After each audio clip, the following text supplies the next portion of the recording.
Welcome to Fantasy Audiobook, Hogwarts. Start with a divorce and marry Hermione Backhanded. Chapter 71. But at present, it is also very good. By the way, since everyone doesn't trust my son very much, then let him explain it to you. Braun. He patted his son on the back and motioned for him to step forward. Braun took a deep breath. Hello everyone. Just now my teacher, Mr. Snape, has explained the effects of the potion. Next, let me tell you about the use of medicines. Do you have any questions? It's okay to ask. Braun looked at everyone expectantly, but who knew that everyone looked at me and I looked at me. Operator, you didn't speak. Seeing that no one was talking, Arthur Weasley asked. I would like to ask how alienated plants ensure that they do not attack their users. Braun smiled. That's a good question. Alienation potions don't look like other potions because of the different users and environments. It has more uniqueness, and the solution is blood. Wizards can add a drop of their own blood to the potion after purchase. Because of the peculiarities of potions, plants created by alienation potions added to blood naturally protect wizards with the same aura. It's not unlimited, though, because of the progress of the research. Currently in our study can only increase a person's blood. Therefore, you need to be extremely careful when using it to avoid hurting your peers. With Arthur S. Weasley took the lead. Everyone also began to ask questions. Braun answers these questions. What question would you like to ask this gentleman? The question was asked by a somewhat elderly wizard. The appearance is also more terrifying, and one leg is replaced by a magic wooden leg. There was also a dripping fake cigarette in his eyes.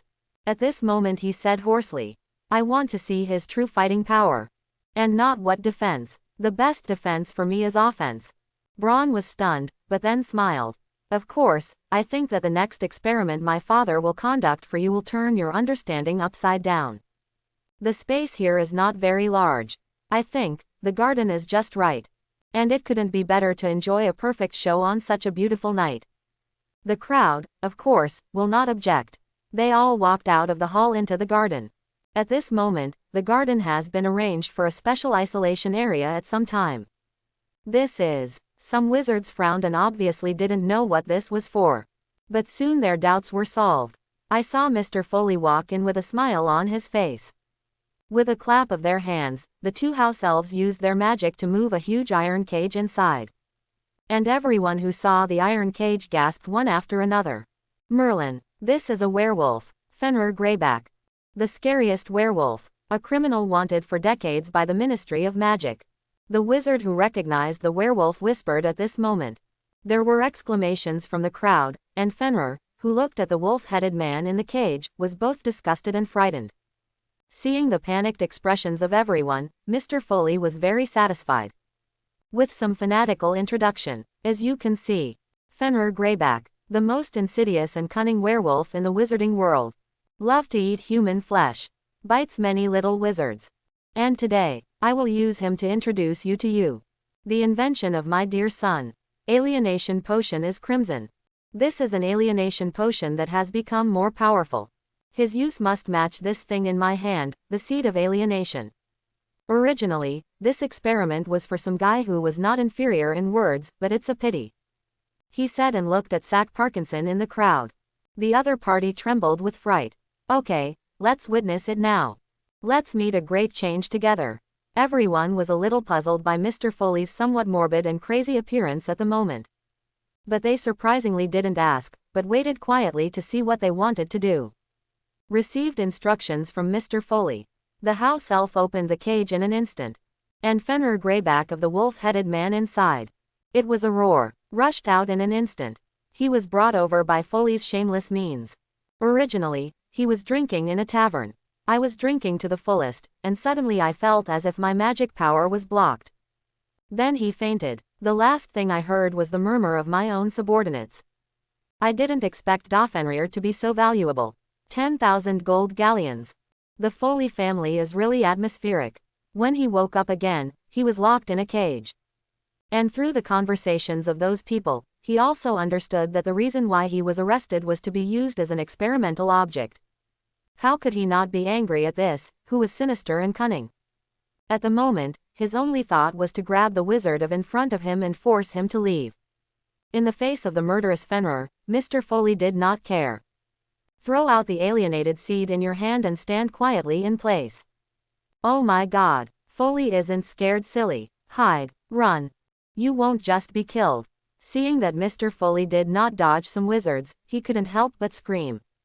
Some witches even closed their eyes in fear. And Sack Parkinson was excited, praying that the man in front of was killed by a werewolf.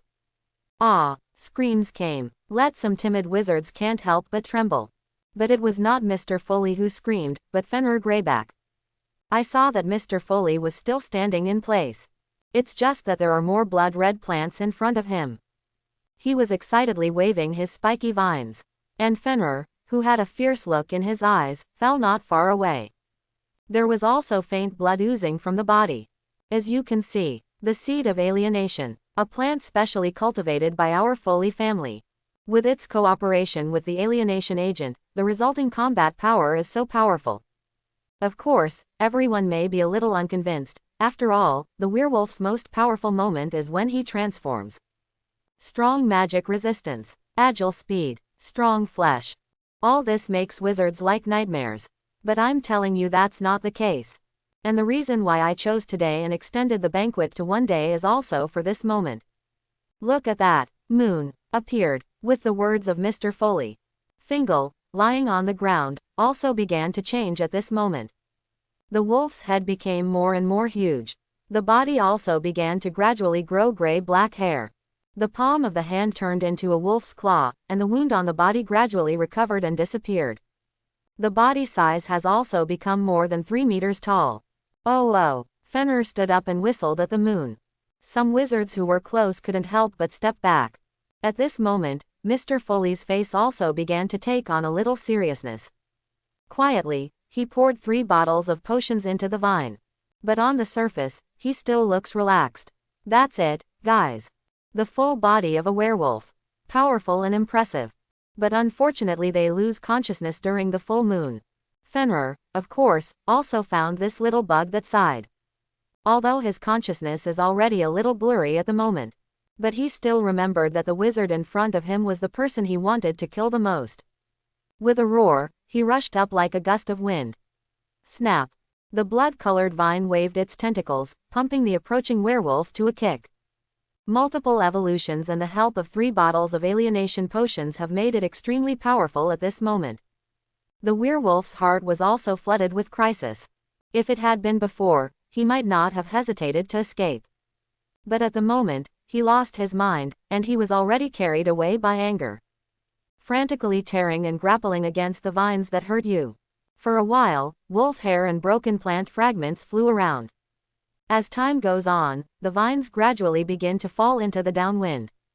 There is a limit to the time of the alienation seed, but as long as you have enough alienation potions, you can fight indefinitely. After speaking, he poured out all the 10 bottles of medicine in his hand. I saw that the vines that originally looked weak were like chicken blood. The size has also become more huge, like a cluster of demon snakes under the light of the moon. Fingal, on the other hand, barely held on for a moment before he was entangled in vines. I can't exert the slightest strength. Just like this, as long as you have enough potions you can easily defeat a powerful werewolf. Of course, the best show is yet to come. Looking at the wizards with shocked faces, Mr. Foley explained triumphantly. Then an order was given to the alienated seed in his mind. Then he raised his arms and shouted, "Look, great evolutionary moment." I saw that after the vine got the order for Foley to appear, he instantly tensed Fingal's body. Let him not move in the slightest. Then a vine that is very different from the others sticks out. Its color is even more bright red, as if it has been soaked in blood. Slowly reach for the top of Fingal's head. Fingal, who seemed to have expected something at this moment, exerted all his strength, but it had no effect on the vine who had been added 10 bottles of potions by Mr. Foley. And the other wizards seemed to have expected something. Minister of Magic Murison Barnold hurriedly said, "Foley, that's it for the demo." But it was as if Mr. Foley hadn't heard. At this time, the Minister of Magic was a little anxious. "Foley, Albert Foley, I now order you in the name of Minister of Magic. Now let go of Fen." Before he could finish speaking, he was interrupted by a series of screams. I saw that the blood-colored vine pierced through the skull like a javelin into Fingal's heavenly spirit cover. Then it is sucked up like a syringe. And at the moment Fingal is not dead. The strong vitality given to him by the werewolf keeps him alive at the moment.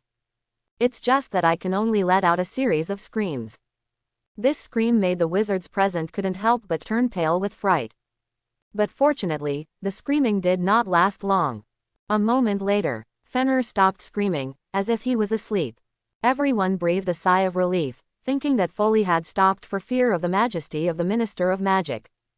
But then they saw a scene that made them even more terrifying. The vines that penetrated into Fenrir's head were as if they had drunk their fill, and slowly pulled out. And with the withdrawal of the vine, the originally plump Fenrir gradually deflated. It's like a deflated balloon. Wait until the vine is fully poked out. Only a complete wolf skin was left in place. Only one hole is left on the top of the head. Even the bones inside have disappeared. And after absorbing Fenrir, the vine even grew a little more. Even the appearance has changed slightly. Not to mention the dark red color, some of the originally sparse thorns have become denser. Look at the changing vines. Mr. Foley had some surprise in his eyes. I'm so sorry, Minister. You said it too late and I couldn't control it, Mr. Foley said in a somewhat helpless tone. Millicent Barnold had a breath in her eyes and said in a cold voice. Albert Foley, you are committing a crime now. I was even able to put you in Azkaban. Quote, Mr. Foley's tone is not humble or arrogant, but also carries some threats. Mr. Minister, I'm sorry, but I think I'm just acting in self-defense. And I killed a sinful werewolf. I think there should be many wizards in the wizarding world who have been persecuted by him. Or relatives or children. And the most interesting thing is that I heard that the Ministry of Magic once took him in.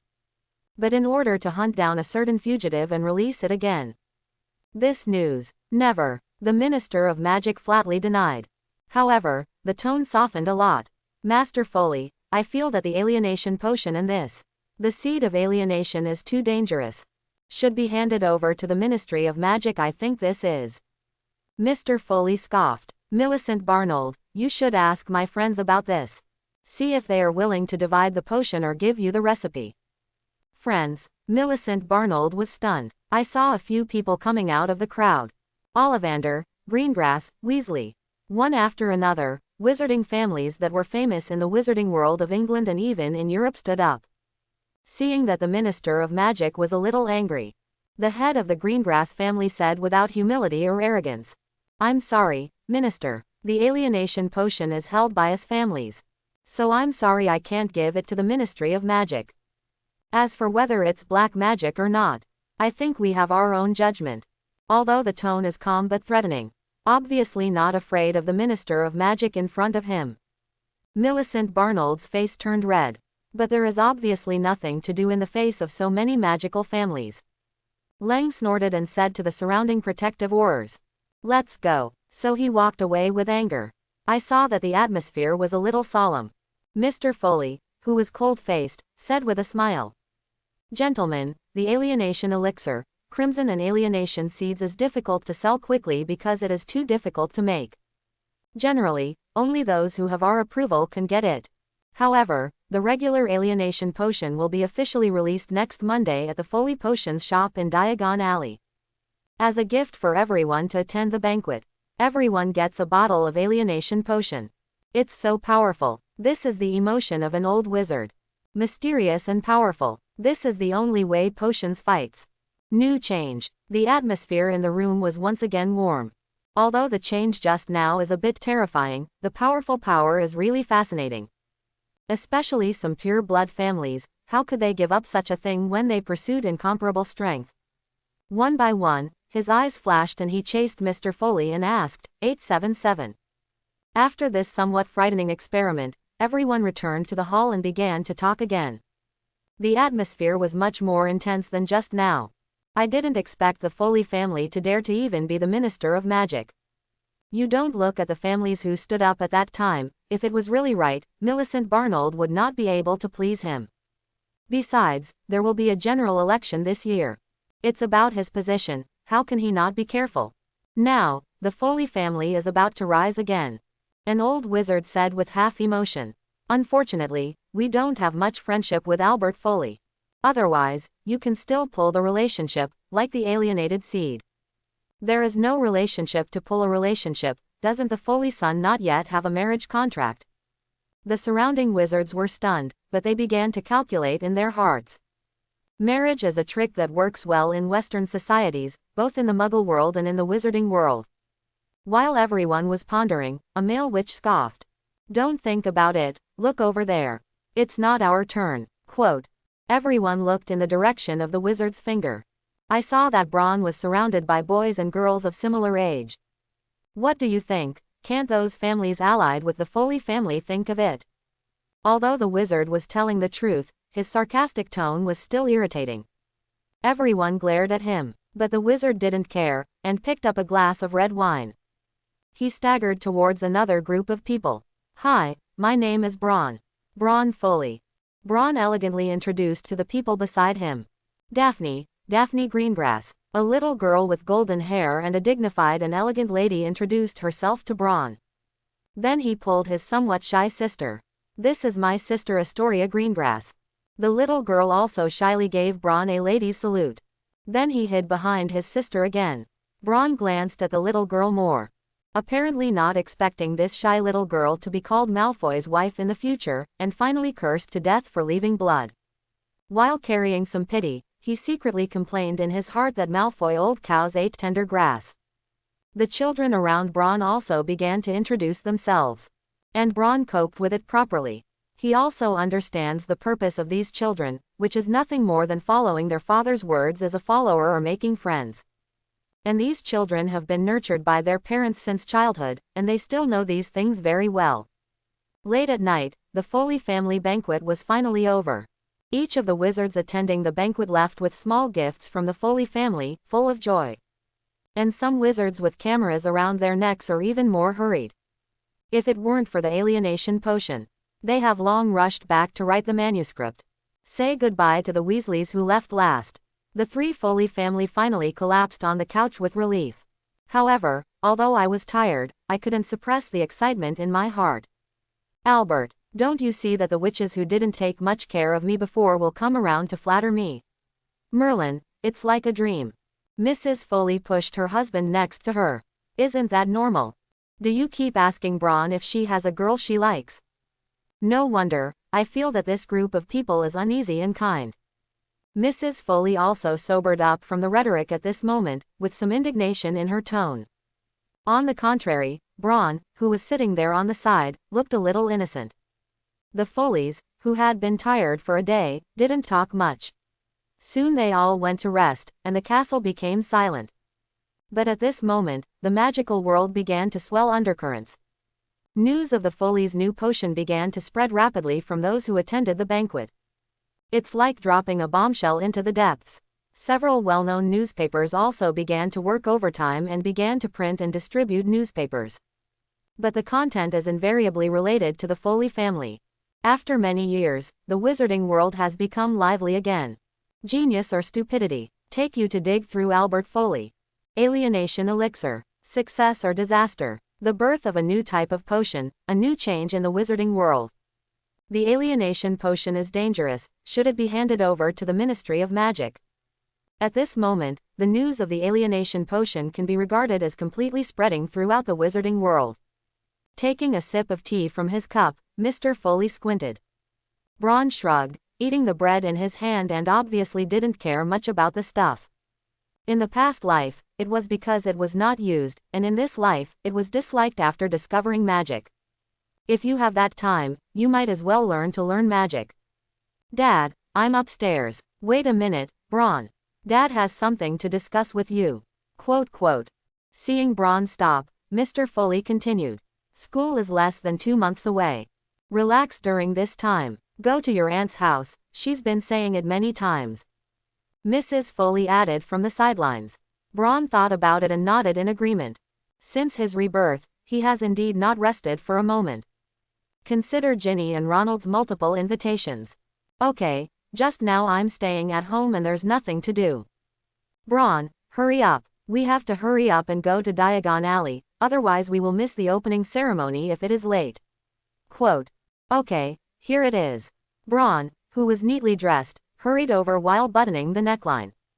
Braun, you're really dressed like a flower peacock. Looking at Braun, who was a little flustered, Fred teased on the side. Braun ignored him and said apologetically to Mrs. Weasley. Sorry Aunt, I read too late last night. It's okay, kid, let's go, otherwise it's too late. Mrs. Weasley comforted Braun and began to urge her husband. With a bang, the crowd appeared in Diagon Alley. This isn't Braun's first time using a portkey, so I stood in place for a while to relieve the dizziness. He was with a few boys from Weasley's family. Put the portkey in storage. Then he left the crowded place with 4 or 5 large fireplaces. The streets were crowded with people. It's a lot more lively than the last time Braun was here. Most of them are parents with children, constantly shuttling from shop to shop and bringing out a lot of things from them. Braun, you haven't been to Diagon Alley a few times. Diagon Alley is always like this, and when school is about to start, it is very lively and full of new young wizards. Bill explained from the sidelines. Okay kids, let's go to your Uncle Foley's shop first and wait for your dad to finish the tailoring before we go shopping. Everyone agreed, so he ran towards Foley's potions shop. The location of the shop is okay, next to Ollivander's wand shop. The flow of people is also relatively large. At this moment, the store is already full of people. A red piece of silk flew in the air, with golden characters printed on it. Arthur, you're finally here. Mr. Foley, who was looking around, was relieved to see Arthur's family at this moment. Then asked Braun, how about son? How was your stay at your aunt's house during this time? Very good Dad. That's good, remember not to fight with your brother.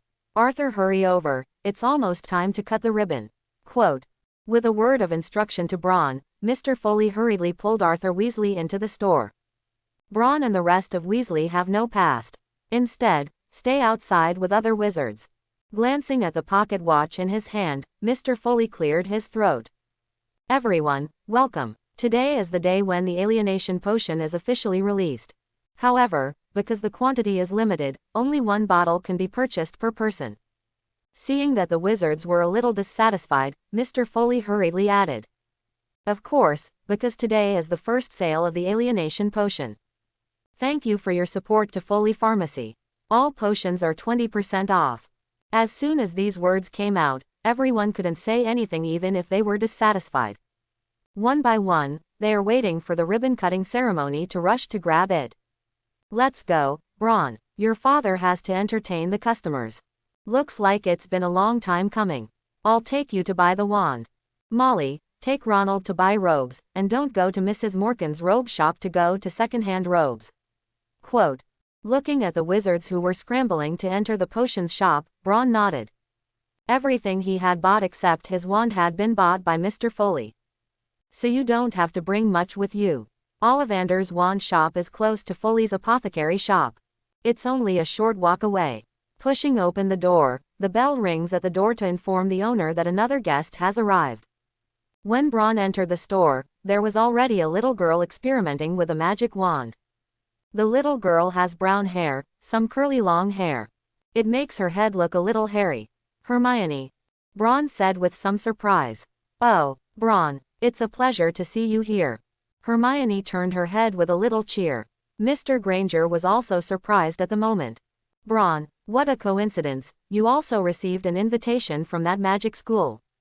This is your father. Seeing Mr. Braun Granger was first filled with some surprise and joy. After all, Braun had also met. If her daughter and Braun go to school together, they can at least take care of each other. Don't worry about your daughter being bullied. I just saw Arthur J next to him. Weasley hesitated. Mr. Granger, Braun said respectfully, and then with some apologies. I'm sorry, Mr. Granger, that I hid it from you. Actually, my parents were both wizards, so I know about the wizarding world. Quote. Hello, I'm Braun's uncle, Arthur S. Weasley Idiographic period. Quote. Mr. Weasley held out his hand to Mr. Granger with some curiosity. He had always been curious about Muggle things. Hello, Wendell Granger Idiographic period. Quote. The two shook hands. I didn't expect you, Braun, to be a wizard too. Quote. No, the wizard's child is not necessarily a wizard. Mr. Granger, let's take a look at Hermione's wand. Quote. Seeing that Ron did not want to talk about it, Mr. Granger also moved the topic to Hermione. First he said how surprised he was to see the owl deliver the letter, and then he said that a man came to the door to explain his identity and used a hand of magic. In a conversation between Ron and the Granger family, Hermione has measured all kinds of data. But before Ollivander could hold the wand for her, a wand in the box of wands that was stacked high flew out with sparks. Look, how wonderful, 9 3/4 of an inch. Grapevines, with dragon tendons. Very pliable and a nice wand. Seeing you it is already a little impatient, try the little girl. I guess it definitely suits you. Ollivander handed his wand to Hermione. As soon as the wand touched Hermione's palm, a white light appeared. Good, it likes you a lot. Thank you for your patronage. 10 galleons. Quote quote. Don't you have to try a few more? Otherwise, how can you know which one is the most suitable? After Mr. Granger saw that he had bought a wand so easily, he handed it to Garon, who had just been exchanged from Gringotts, and questioned with some dissatisfaction. Seeing Ollivander look a little angry, Ron quickly explained. Mr. Granger, vines are relatively rare varieties, and their owners are almost always those who have lofty pursuits, have visions beyond ordinary people, and always shock the witches and wizards who think they know them. The vine-wood wand seems to be drawn to those hidden personalities. When they detect possible pairings instantly, they are more sensitive than other types of wands. That's why the vines fly out of the box after Hermione's test. Mr. Ollivander believes that the wand chooses the wizard. The reason for measuring arms and various body parts is to shorten the range of wand selection. Now the wand is flying out of the box, and Hermione has successfully used the wand to release magic, which shows that the wand and Hermione are a good fit. Quote. Ollivander pushed his glasses with some surprise, and couldn't help but applaud Bron's wonderful speech. Brilliant answer, Bron. It seems that you are indeed as gifted as your grandfather said. Grandfather. Hey, I'm here, brat, look here. A portrait of a banquet scene was hung on a wall not far away. One of the old men in an ancient Western-style dress waved happily when he saw Bron. Then he continued to chat with the people at the banquet, although he was a little surprised to see a portrait of his grandfather here. However, according to his father, the close relationship between his family and the Ollivander family was also relieved. Okay, Bron, let's see which wand you can get approval. Ollivander said with some eyes looking at his junior at this moment. Pick up the tape measure with silver scales from the table. Which arm do you use your wand? Right hand. Then he lifted his arm very relaxed. Let this tape measure itself. First from the shoulders to the fingertips, then from the wrist to the elbow, the shoulder to the floor, knee to armpit, and finally measure head circumference. While measuring, I chatted with Bron. Time is really fast. I still remember when you were born, when your grandfather invited me to your birthday party.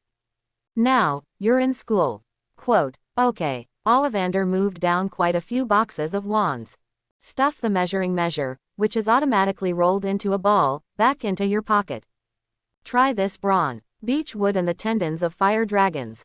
10 inches long and very flexible. As with your grandfather's wand. To know that the one who is really suitable for the beechwood wand, if he is still young, then he is more intelligent among his peers. If he has grown up, then he will have a wealth of experience and tolerance. The beechwood wand will be very powerless in the face of narrow-minded and intolerant people. This kind of wizard who possessed a beech wand that did not suit him, although they coveted this most attractive, colorful and very precious wand, would often appeared in the homes of learned wand makers.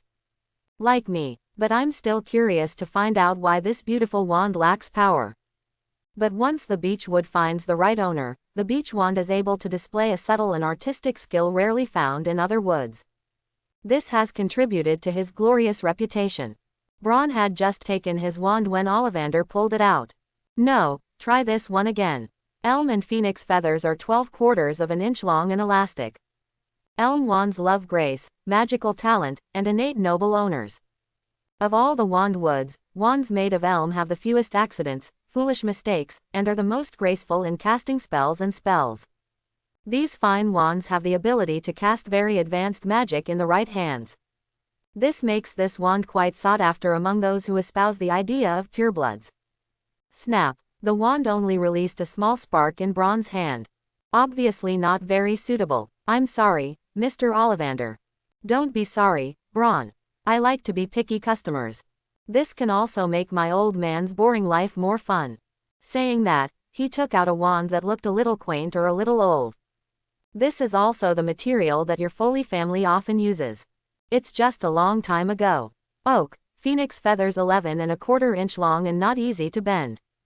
Oak is a magic wand for every good or bad situation, and it needs a partner with strength, courage and loyalty.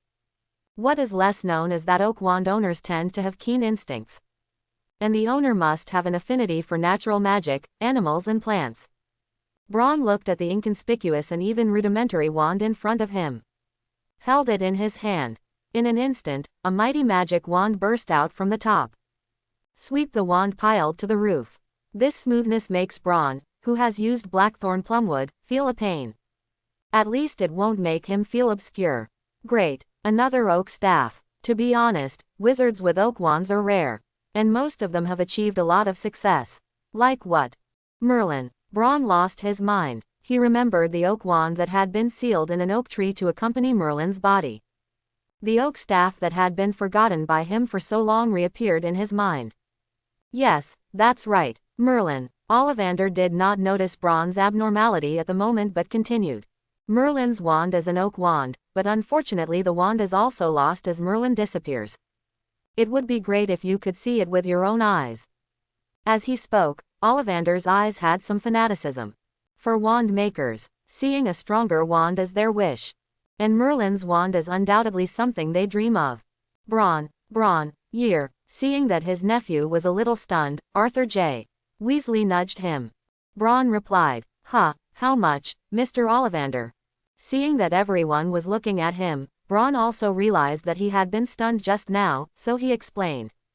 I stayed up late last night reading. So, young people, it's good to love knowledge, but you also have to pay attention to your body. Ollivander obviously did not get angry with this junior, but concerned a few words like an elder.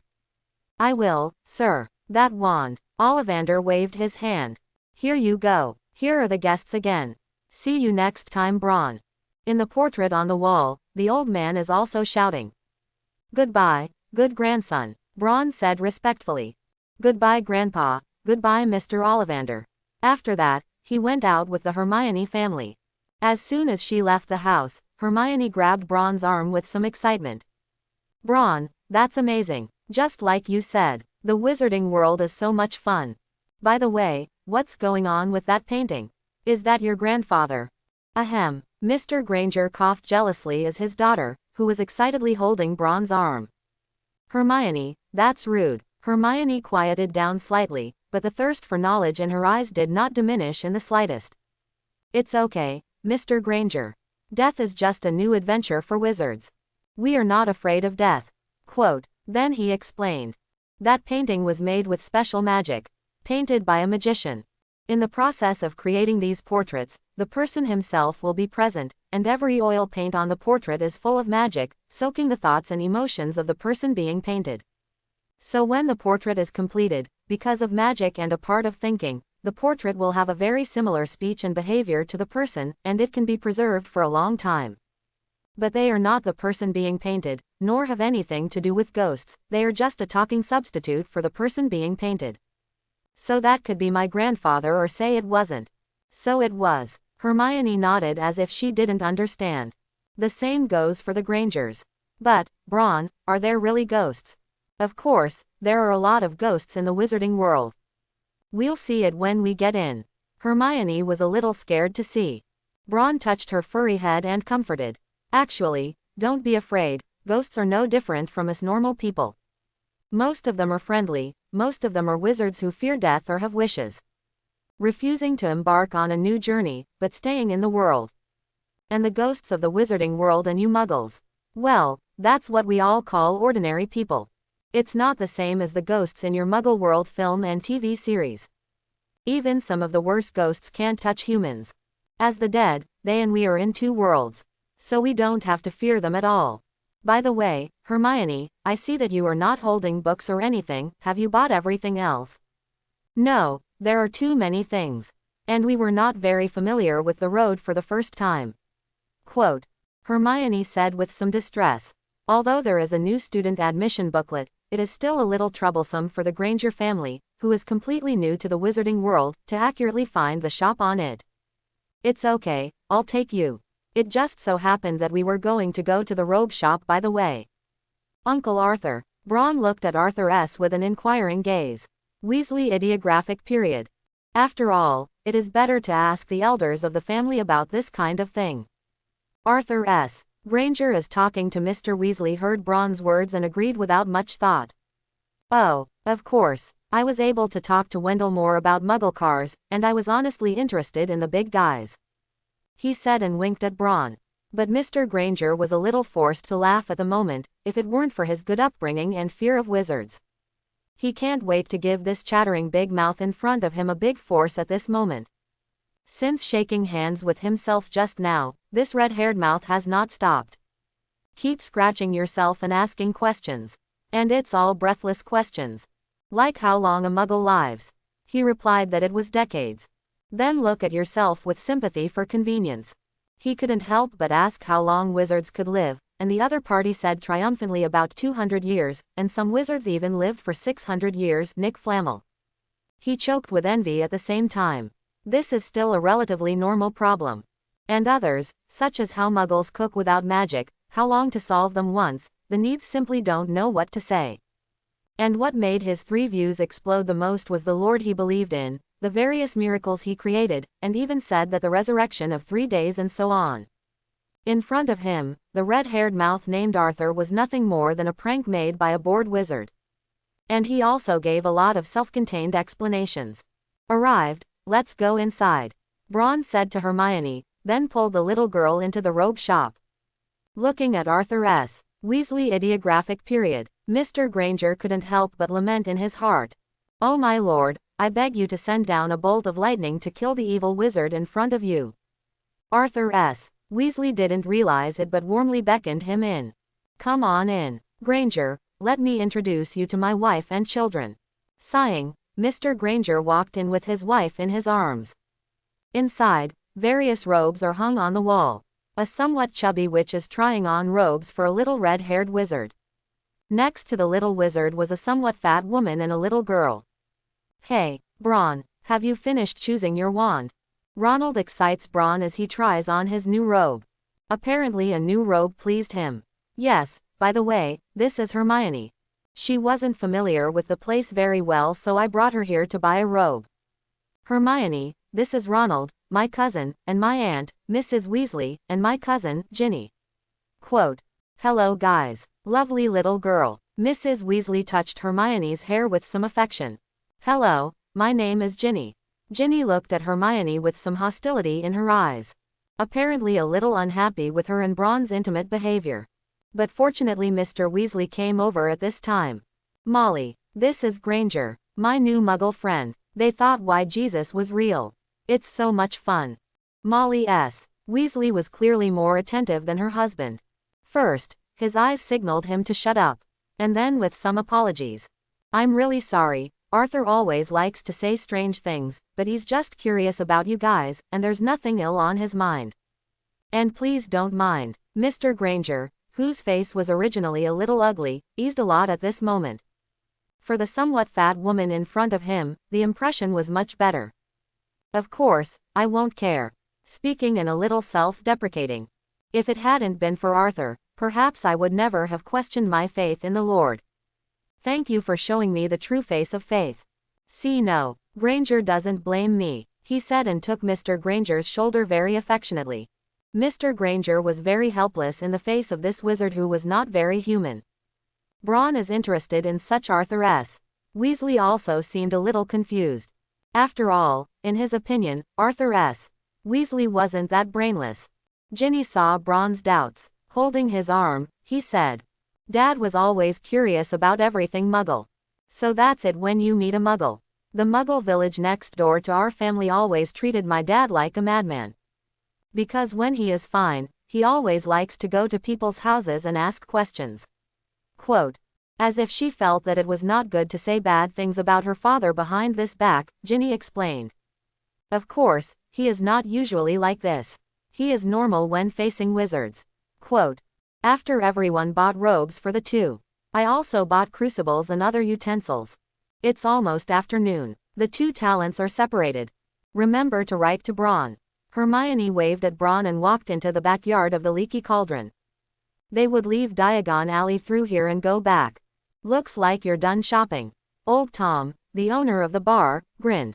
For this little girl who is the same age as her granddaughter, she is very kind.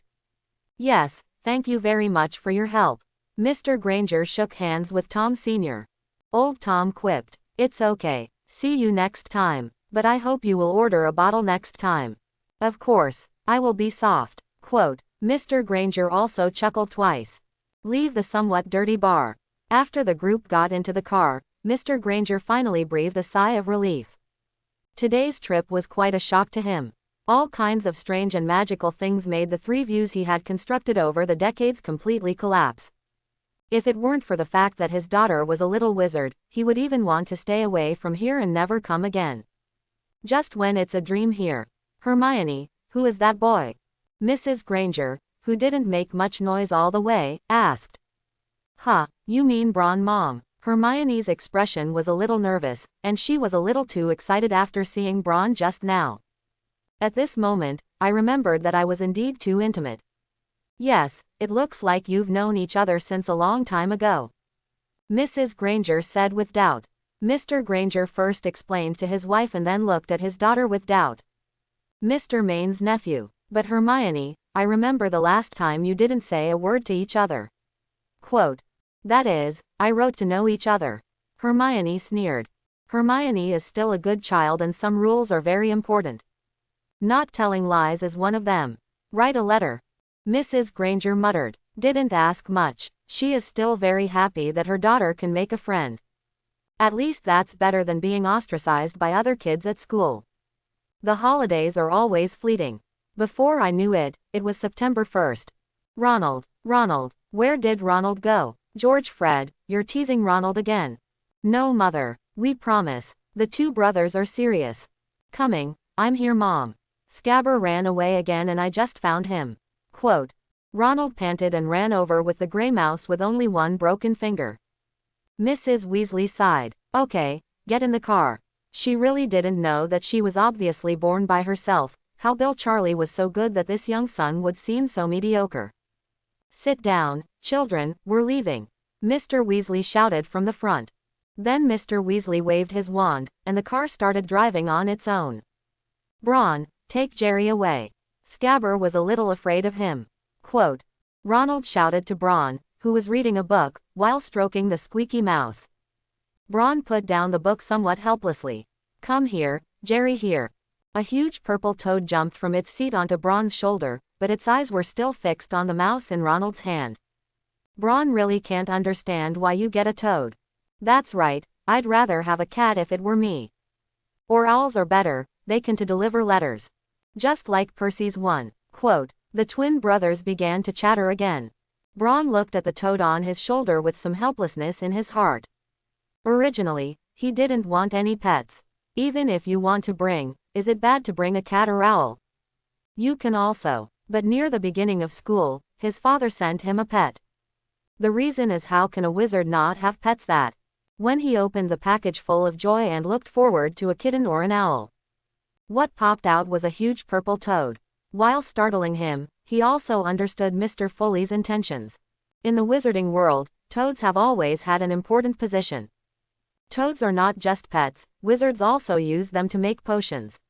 And because the toad's skin is able to absorb liquid, it is also commonly used by wizards as an experiment with some oral potions.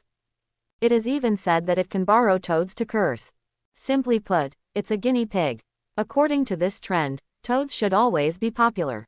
After all, their role is indeed very large. One of the reasons for their decline is that their appearance is indeed too ugly. It's numb and not round enough. Not very popular with young wizards. Another reason is because of the Ministry of Magic. In the newly revised law, the Ministry of Magic explicitly stipulated that such abuse of pets is not allowed, and the toad's sense of existence as pets has become weaker and weaker. But in Braun's opinion, this is purely taking off his pants and farting. When a female watch, the sun also stands a Torii. Could it be that the magic world consumes so many potions every year come out of thin air? Even wand alchemy, which of the pillars of the wizarding world is not based on the corpses of those magical beasts? Now it's the other way around. It's cruel to use animals to refine potions. No wonder the wizarding world has become more and more lonely over the years. It's all done by these bizarre laws. As a little wizard with a normal aesthetic, although the toad given to him by his father is very beautiful, it still can't change the essence of the toad. In order not to raise this purple toad of Mama Lai, Braun tried to refine a variety of potions for him to drink. But unfortunately, after drinking it, this toad not only did not burp but became more and more energetic. And at this time his father happened to send a letter. Tell him that this toad is a toad that hatched the basilisk. Of descendants are not known for many generations. Therefore, it has a strong anti-toxicity, let him make it casually, and it will definitely not die. In this way, Braun completely accepted his fate and named the toad Jerry. Hopefully, it will have the same vigorous vitality as the mouse of the same name. Can bear his poisonous hands again and again. Phew. It seems to have spotted Braun's gaze. Jerry responded smartly and threw a dead fisheye. It seems to say again. What do you see? Haven't you ever seen such a beautiful toad? Braun is half comforting and half explaining. Jerry can help me test the potion. It's still very useful to me. Quote, but it always likes to stare at the spots. Ronald caressed the somewhat trembling mouse and said disapprovingly. Maybe it's because Jerry wants to eat mice. Toads have rats in their recipes. Braun explained a little embarrassed. Although he knew that Ronald's spot was actually Peter Pettigrew, he never dared to do it. And Ronald's love for Baba is also a little beyond his imagination. Don't talk about feeding every day. I also slept with my arms in my arms. I don't know what Ronald will think when he knows that he is a middle-aged balding old man he hugs every day. Quote. Braun thought with amusement in his mind. Ronald was clearly taken aback by Braun's answer. Holding the mouse became harder and harder. No, Braun. Scabber is my best friend. You can't feed him to your toad. Fred on the side smiled and said, Ronald, if you give it to Braun, maybe he'll give you a new pet. Quote. Yes, Ronald, the spots are starting to go bald. The rat's baldness indicates that it is old and dying. Might as well feed Jerry to end his miserable life. Quote. George said with some compassion. Seeing that Ronald was a little moved, the rat quickly squeaked in protest. Ronald also shook his head as if awakened. No, I can't do this, it's cruel. Looking at the gray mouse in his arms, Ronald stroked him a few times with some shame in his heart. The rat also quieted down with a sigh of relief at this moment. Ronald, how big is the spot? At least 12. Percy, who was sitting on the sidelines, replied. I saw that everyone was looking at him. Percy replied. Scabbers were picked up outside the burrow when I was a child. He is smart and never bites casually. Quote, as far as I know, rats generally don't have such a long lifespan. Quote, unless of what? Everyone looked at him curiously. The same goes for the spots in Ronald's arms. Unless he's some kind of magical beast hybrid. Cut. AFDB and you said this as if you never said it. Quote. Spotted, who was raising his head, also lowered his head with peace of mind. By the way, Ronald, I have a way to make the scabbers live longer, do you want to try? Ronald hadn't spoken yet. The car suddenly stopped. The train station got to the kids. Get out of the car. While there are still few muggles, hurry inside. Quote. Everyone didn't talk much when they saw the station. They packed their things and put them in the cart. Let's go, kids. I'll take you inside. Quote. Molly S. Weasley said to the crowd as he took his young daughter. Pushing the cart, Braun entered the station with the Weasley brothers. He was supposed to be sent by Mr. Foley. But Mr. Foley had time to entertain wizards from all over Europe who came to seek cooperation, so he didn't have time. The guy who sent Braun ended up at Weasley's house. Braun, let me help you hold Jerry. Thank you, Ginny. Jerry on Braun's shoulder handed it over. He couldn't help but touch Ginny's hair again. It made the little girl blush for a while. Phew. The purple Jerry screamed very unconsciously. Entered the station. Look at the crowded platform. Mrs. Weasley couldn't help but complain. It's always like that, so many muggles on this day. It's everywhere. Following Mrs. Weasley, Ron looked around curiously. See if there are any little wizards like them. This is Harry Potter. Ron saw a little boy not far away who was questioning the police on duty about some emaciation. I couldn't help but be stunned. The footsteps stopped involuntarily. Bang! Oops! Ronald exhaled. Bron was also hit by a cart behind him. What's wrong, Bron? Why did you stop? Ronald rubbed his head in confusion. Nothing. Sorry, I was stunned just now. Hurry up, Ronald. Bron. Seeing that the two children were not following, Mrs. Weasley shouted from the front. Coming. The two agreed, and hurriedly pushed the cart and ran over. Everyone stands in front of the stone pillar between platform 9 and platform 10. Go, honey. Goodbye, Mom. Percy pushed the cart towards the stone pillar directly in front of him. Then it disappeared. And then Fred. Mom, I'm George. One of the twins pointed out, said a little dissatisfied. Mom always couldn't tell us apart. It's really distressing. The two people replied without a word. Oh, I'm so sorry, kid. Hurry up and get in, George. Mom won't be mistaken anymore. Quote, quote. Mrs. Weasley felt a little guilty. Weasley, named George, pushed the car and ran over and said mischievously. Mom, in fact, I'm Fred, you are not mistaken. See you at Christmas. Then, without waiting for Mrs. Weasley to get angry, she pushed the cart and rushed in. George S. Weasley didn't stay long to see his brother enter, and quickly pushed the car to follow. Goodbye, Mom, see you at Christmas. Oh, these two little scoundrels. Mrs. Weasley said with some dissatisfaction. Hello, excuse me, can you ask how to get in? A thin little wizard came over pushing a cart, his tone a little timid. Bron turned his head to look. Harry Potter ideographic period, I secretly thought in my heart. Sure enough, the iron triangle is about to start gathering. Mrs. Weasley asked with concern. Kid, are you also a freshman? It seems that you don't know how to get in, do you? The little boy nodded shyly. Oh, and my son Ronald and my nephew Bron are new students like you. Ronald nodded kindly. Bron smiled too. It's simple, you just need to aim at that stone pillar and rush through it to reach platform 9 3/4. Molly S. Weasley explained enthusiastically. Seeing the little boy was still a little afraid. Let Ronald show you. I'll go, Mom, first. Goodbye, Ginny. After speaking, he rushed in without saying that he would not be able to rush in and disappear in front of the stone pillar. Bron, goodbye. And Molly, goodbye. Ginny. To your toad. Bron. Ginny passed the toad and gave Bron another gentle hug. Remember to write to me, Bron. Of course, Ginny. Don't be sad. See you at Christmas. It doesn't matter that Harry looked at Jerry on his shoulder in amazement. Pushing the cart and rushing in. All right, kid, you can go in quickly, too. Otherwise, there will be no good location for a while. Quote. Comforted the little daughter who was a little sad. Mrs. Weasley turned to Harry. Potter said, Thank you, ma'am, goodbye. After seeing Ronald and Bron go through the process, he wasn't so scared anymore. He closed his eyes and rushed over in a daze. It's kind of like going through a film. Bron looked behind him and muttered to himself. Platform 9 3/4 is full of people. The sound is also noisy and full of little wizards pushing luggage. Several cats weave through the crowd. The red steam train stops in front of the station. The front of the train is written the number of the train. Hogwarts Express. Hurry up, Bron, or there will be no good location in a while.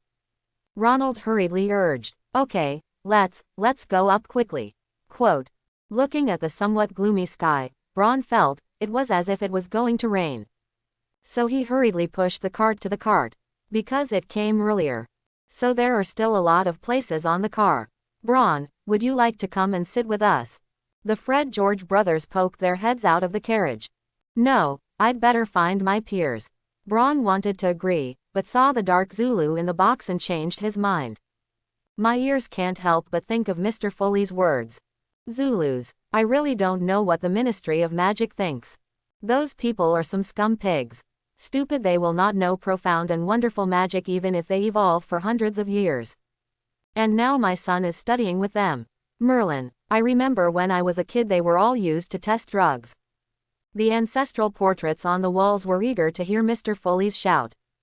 That's right, the best tester. Strong bodies allow them to allow me to do more experiments. No wisdom, but it can be raised to collect medicine. The best ingredient to trade with Otherworld bio. Braun was in a trance. Then he stopped listening to the two brothers and walked straight to the back of the carriage. How is this, Ronald? Braun pointed to an empty carriage. Very good. The two put away their luggage and sat down. They came early and it was cloudy so the sky was still dark. Let's have breakfast. Ronald, I'm a little hungry. Braun rubbed his stomach. Phew. Jerry followed suit. Oh, let's eat then. Ronald pulled out a lunch box. It's a beef sandwich again. Ronald was a little disappointed. My most hated canned beef sandwich. It's okay, we can eat this together. Braun took out a somewhat girlish lunch box. Fried fish. French fries also have pork pies. Why are the two of us different? Ronald looked blankly at his sandwich and then at Braun's sumptuous meal. Obviously somewhat unacceptable. Hey, we are the same. Quote. Braun pulled out a beef sandwich and took a bite. That one was made for me by Ginny. Shet. Braun, Ginny is my own sister. And when did she learn to cook? It's summer vacation, and Ginny has been learning from Aunt Molly. It's just that it will be more difficult for her to cook without a wand. Don't you know that Ginnicole is your own sister? Braun asked rhetorically. Oh me, of course I know. Ronald had red ears and a little fluttering eyes. Braun knew he was lying at first glance. Divide 2 by 3, eat the sandwich in your hand. How about you give you half of the fish for all the fries? Seeing that Braun didn't pester to ask, Ronald breathed a sigh of relief. Of course, do you still eat sandwiches? I'll change the pie with you. Yes. After exchanging food, Braun and Ronald ate happily. I really didn't expect Ginny's food to be so delicious. Ronald praised as she ate fried fish. Braun swept all the leftover fish bones in front of Jerry. The purple-skinned toad first screamed in dissatisfaction, but saw that Braun did not respond. Still reluctantly ate the bones. Braun, is it okay for Jerry to eat these? Can toads really eat these things? Braun waved his hand nonchalantly. It's okay, Jerry eats everything. None of the potions are poisonous. If it really dies, I will make it into a specimen with grief. Ronald looked at Jerry beside Braun with some sympathy. Hello guys, can you sit here? There is no place in other places. Quote. The little wizard with eyes just now said as he pushed his luggage in the corridor. Of course, sit here. Ronald enthusiastically pulled him over. Hello, my name is Harry Potter. After sitting down, the little wizard introduced himself. Harry. Ronald was shocked. You're Harry Potter. Harry wasn't surprised by Ronald's shock. He had already met many wizards who were surprised to hear his name. What do you mean? Scar, the scar left by the one who defeated the mysterious man. Ronald said in a low voice. It seemed that he was afraid that others would find out and looked left and right. Oh, this. Harry lifted the hair in front of his forehead indifferently. Braun leaned over to take a look. He was also curious about the scar. That's right, it's so cool. It really surprised me. Quote. Ronald exclaimed in a low voice. Gradually, the train started. With the sound of a whistle. The view outside the window also began to change. Squeak. Scabbers, who had been hiding in Ronald's arms and sleeping, crawled out when they were woken up. After seeing Harry, I couldn't help but look a little anxious. Scabber calm. Are you hungry? Holding the rat, Ronald kept comforting. To the ground. Braun waved his wand to make the agitated rat faint. What are you doing, Braun? Ronald asked with some anger in his tone. Ronald, I'm here for the good of spotting. For the sake of scabbing. Ronald was a little puzzled, obviously not seeing anything good about the unknown baffles of life and death at the moment. Braun said seriously, yes, I used the coma charm to get Scabber to sleep. That means Scabber is not dead. Of course not, but Ronald, I have bad news for you. That is, if not dead, the Scabbers are fast. Great, I mean terrible. What's wrong with him? As far as I know, rats are in heat if they start to be restless. Isn't that a good thing? Ronald interrupted. Listen to me, of course it's good for young mice, but it's not the same for scabbing. He's too old. To mate, rats must first beat other competitors. Do you think Scabber is so old enough to beat other mice? Maybe it was directly bitten to death by other rats. Quote, quote. Ronald was shocked when he heard this. Braun, what should I do about this? I know you have a way. Braun's expression was a little embarrassed. Of course there is a way, but it may have to make Scabber suffer some guilt. But there are benefits. After that, not only will the light spot not want to mate and the life will become longer and the mental head will be better. Quote. At this moment, Ronald was already a little dizzy. You say, as long as it can save Spot's life. I need to do a minor operation to do this and then this. Braun whispered in front of Ronald's ear. Seeing Ronald hesitate after hearing this, Braun added another fire. Well, since you don't want to, forget it. Let Scabbers end their lives in pain. Quote, quote. Ronald's eyes instantly became firm. All right, do as you say. Quote. Ronald solemnly put the rat in Braun's hand. Braun was overjoyed but unmoved. Well, without further ado. Start now. Then take out large and small things from your suitcase. What are you doing here? Harry Potter looked in the clouds. You'll know in a minute. Braun smiled mysteriously. Another coma spell was added to Scabbers. That's when it was secured. Braun, what's wrong? Tap. Don't worry, my knife is very fast. And smearing him with anesthetic potions doesn't hurt a little. Then pick up the knife that cuts the herbs and slide them in the middle. Then use tweezers to pinch out 2 meatballs. It's pretty big. Braun was amazed. Hey, Jerry, shut up. As soon as the words fell, I saw 2 meatballs enter Jerry's stomach. Then the other party croaked and jumped to the side as if nothing was wrong. Well, Ronald, this is also good in case the Spots will be sad to see it, don't you say? Ronald nodded a little dully. Doesn't this thing cut? It won't affect the life of Spots. Quote. Probably not. I'm not so sure either. Quote. Braun hesitated to look in the direction Ronald was pointing. Then cut it all. Prevent further problems. Looking at Ronald with a determined look, Braun couldn't help but shiver. Ronald, I'd like to call you the hardest. Then the hand kept cutting directly. Then, needless to say, it was eaten into Jerry's stomach again. I tidied up the spots with tweezers. Then sprinkle with a blood-clotting agent. It didn't take long for the original bloody location to form a scar. It doesn't seem to be long before it looks like it has never been. Almost half an hour passed. Braun used a knife to scrape the clotting agent off the surface. Look, isn't there even a scar? The 2 little boys looked convinced. And at this moment, the Spots also woke up slowly. Seeing that the 3 children had been looking at themselves, I first seemed a little confused. And then after finding out that he was tied up, and constant squeaking. It's okay, it's okay. Ronald quickly took Scabber in his arms. Braun just now gave you a minor operation. You'll never get hurt in heat again. And the life will also become longer. Baba looked confused. Surgery? What surgery? It seems to see the confusion.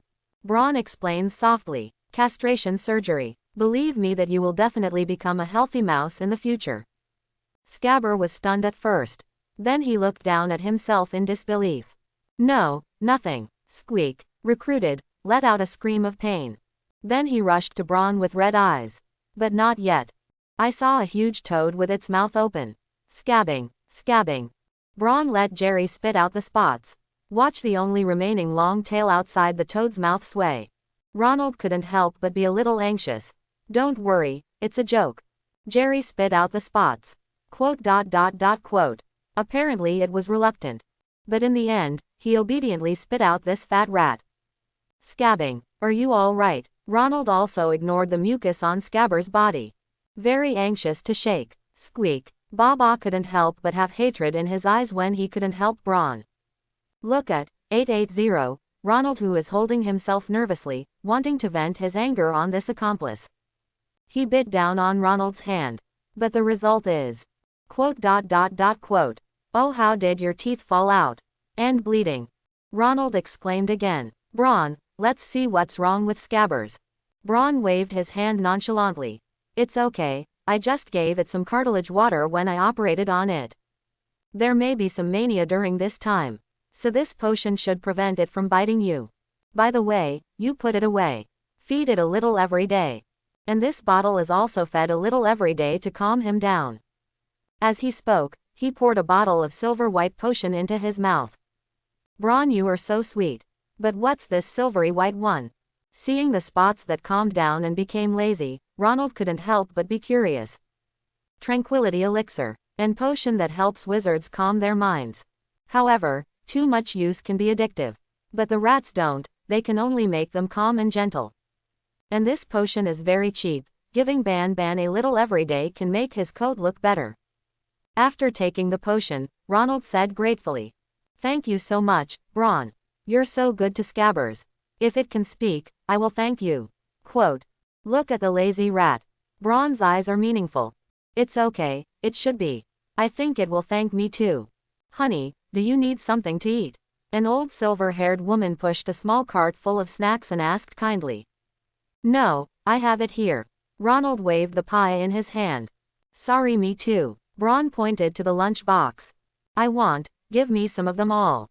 Although I just ate some food that Bron and Ronald had divided.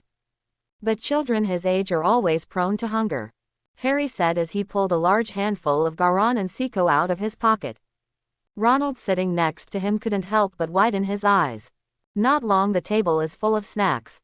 Ronald and Harry kept eating, burying their heads in snack bags even when they had just been castrated. But Bron didn't eat much. He wasn't very cold to these magical snacks. At first, you can eat fresh, but after the freshness is over, you don't want to eat it again. "Bron, are you making potions?" "Look at Bron as a crucible and a magic alcohol lamp." Ronald asked a little curiously. "No, eat," he said and took out 2 bags with somewhat rudimentary packaging from his luggage. "What is it?" Harry said a little curiously. "Muggle food, instant noodles, haven't you eaten them?" Bron said with surprise. "But consider Harry Potter's miserable life in the Muggle world. You can taste it later. A spring-like water. Wan water flows from the wand into the pot. A white fog was brought in the carriage. Wait until the water starts boiling, Bron, to put in the instant noodles." At this time, instant noodles are much simpler in later generations. Not only is there no bag, but even the noodles feel particularly oily. However, instant noodles are instant noodles, even if they are simple, they still taste delicious. Especially with the material that Bron boiled himself. A strong fragrance began to spread through the carriage. "It's so fragrant." "Yes." The two swallowed their saliva. "I'll eat it later." Bron stirred with chopsticks. "It feels good after tasting it." "Ronald, give me your lunch box." Quote. Ronald obediently handed over his lunch box. Bron served the noodles in. "Does Bron have a fork?" Ronald used chopsticks several times to get the noodles into his mouth and couldn't help but feel a little anxious. Harry also looked at Bron anxiously. "Nope." Bron gave him both a blank look. "Eat instant noodles with a fork. This is simply heresy. Burn them all. Bron, my dear cousin. Please." "So what? Excuse me, did you see a toad? Navi's toad lost and I want to help him." "Hey, Bron." Bron snorted the noodles into his stomach. "Hey, Hermione, would you like to eat together?" Smelling the fragrance wafting in the air, I couldn't help but swallow my saliva. "Okay, just a little." The little girl took the lunchbox handed over by Bron. Then I encountered the same difficulties as Ronald. "Does Bron have a fork?" "Oh, of course. Vila Vito." I saw Bron shake his wand, and the pack of BB beans on the table turned into a beautiful fork. "Thank you very much." Hermione smiled with crooked eyes. "You're welcome." I was about to lower my head and continue to eat noodles when I couldn't help but feel the resentment from the opposite side of me. He glanced at the 2 little wizards who were looking at him with sadness. Bron sighed. "Vila Vito." The snack in front of the 2 turned into 2 forks. Although not as elaborate as Hermione, the 2 young wizards were no longer in the mood to think about it. Picked up the fork and gobbled it up. After a while, everyone was full of food and drink. Bron waved his wand. "Fly the water from the crucible out of the window. Then use a cleaning charm to clean the crucible in everyone's lunch box.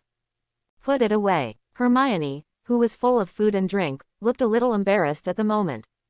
After all, she wanted to eat in order to help find the toad. "Bron, have you seen a toad? Neville's toad Rifo is gone." Quote. "Phew." Bron hasn't answered yet. A huge toad barked to show its presence. Oh my god, I'm here, I have to hurry up and get life back to Neville." Quote. Saying that, he picked up the toad and was about to go out. But he was stopped by Ron. Wait a minute, Hermione. No, we'll talk later. I have to go and give Neville the toad first. I think he must be in a hurry. Quote, who knew that the toad in his hand didn't want to take care of this little witch at all? Seeing that he was about to be carried away, he jumped on Ron's shoulder. Ron, grab him. Don't let it run. Hermione was in a bit of a hurry. I was afraid that the purple-skinned toad, who was napping on Ron's shoulder, would run away. This is a waste of her energy. Well, it didn't take much effort to find it. I'm sure it won't run. Ronald said to Hermione. Why, this toad has been running many times. What is your basis? Hermione asked Ronald unceremoniously. Ron, who was pulling Hermione's arm, said leisurely. Because this is my toad. And it's not called Rifford, called Jerry.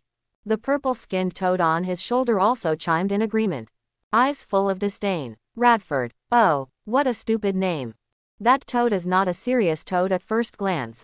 Yours. Hermione looked at Ron with some surprise. Apparently felt that Toad and Ron's handsome appearance did not match well. That's right, my father's gift to me. It has a lot of effects that can help me refine medicine. Hermione looked at Jerry on Ron's shoulder thoughtfully. Is it? Maybe I should also find a toad as a pet in the future. But it's so ugly. Hurry up. First-year freshmen. First-year freshmen. Pack your things, get dressed, and the express train will be there soon. The voices of the prefects echoed through the corridors. Hermione, hurry back. We also have to change our clothes and get out of the car. Oh, see you soon. Being so distracted by Ron obviously forgot that he wanted to help Neville find the toad. In a hurry, he ran to his own carriage. Okay, let's change our clothes quickly. Don't be late. Ronald and Harry nodded obediently. Too. The wheels rubbed sparks on the rails. With the last whimper of steam, it slowly stopped. Groups of little wizards in black wizard robes got off the train. Curiously looking around. First-year freshmen. First-year students are gathered here. Hagrid, dressed in a mole leather suit, carried a glass cover and carried a lantern in a loud voice. He's so tall, Hermione said to Ron on his side. But the wandering look clearly indicated that her attention was not here. Instead, he glanced at Ron on his side from time to time. There is always something unusual in the wizarding world. Don't be too surprised. Quote, Ron explained in a low voice. The identity of the Hagrid half-blood giant was not directly stated. This is not polite, seeing that the little wizards had all come down. So he led them to the Black Lake not far away. Up to 5 people per boat. Don't grab. There are still a lot of boats. Quote, because it's at the forefront. Ron got on board without much effort. He was joined by Hermione, Ronald, Harry, and Neville. It's beautiful. Look at Hogwarts not far away. Hermione couldn't help but sigh. It's not just Hermione. All the little wizards looked at the castle not far away with excitement and shock. That includes Ron, of course. But it wasn't the view that struck him. It's changes in the body. He could feel that the exuberant magic in his body seemed to have partially disappeared, but it didn't seem to disappear, but turned into something like a seal. Vaguely, he could feel this power helping him from harm. Bron, there seems to be something in the lake. While saying that, Hermione strangely came to the side of the boat. Be careful. Bron saw Hermione's feet slip and fall into the Black Lake as the boat jolted. The eyes quickly pulled her over. You're so careless. Looking at Hermione in his arms, Ron said with some blame. Although this season is still summer, you will get seriously ill if you fall into the lake. Sorry, Ron. Thanks to you. It scared me to death just now. Quote. Hermione patted the male with reluctance. Obviously scared not lightly. Be behaved. It's going to be right away. Quote. Seeing the girl was a little scared. He couldn't bear to blame anything anymore. It's just that the hand has not been released. Still hold her tightly in your arms.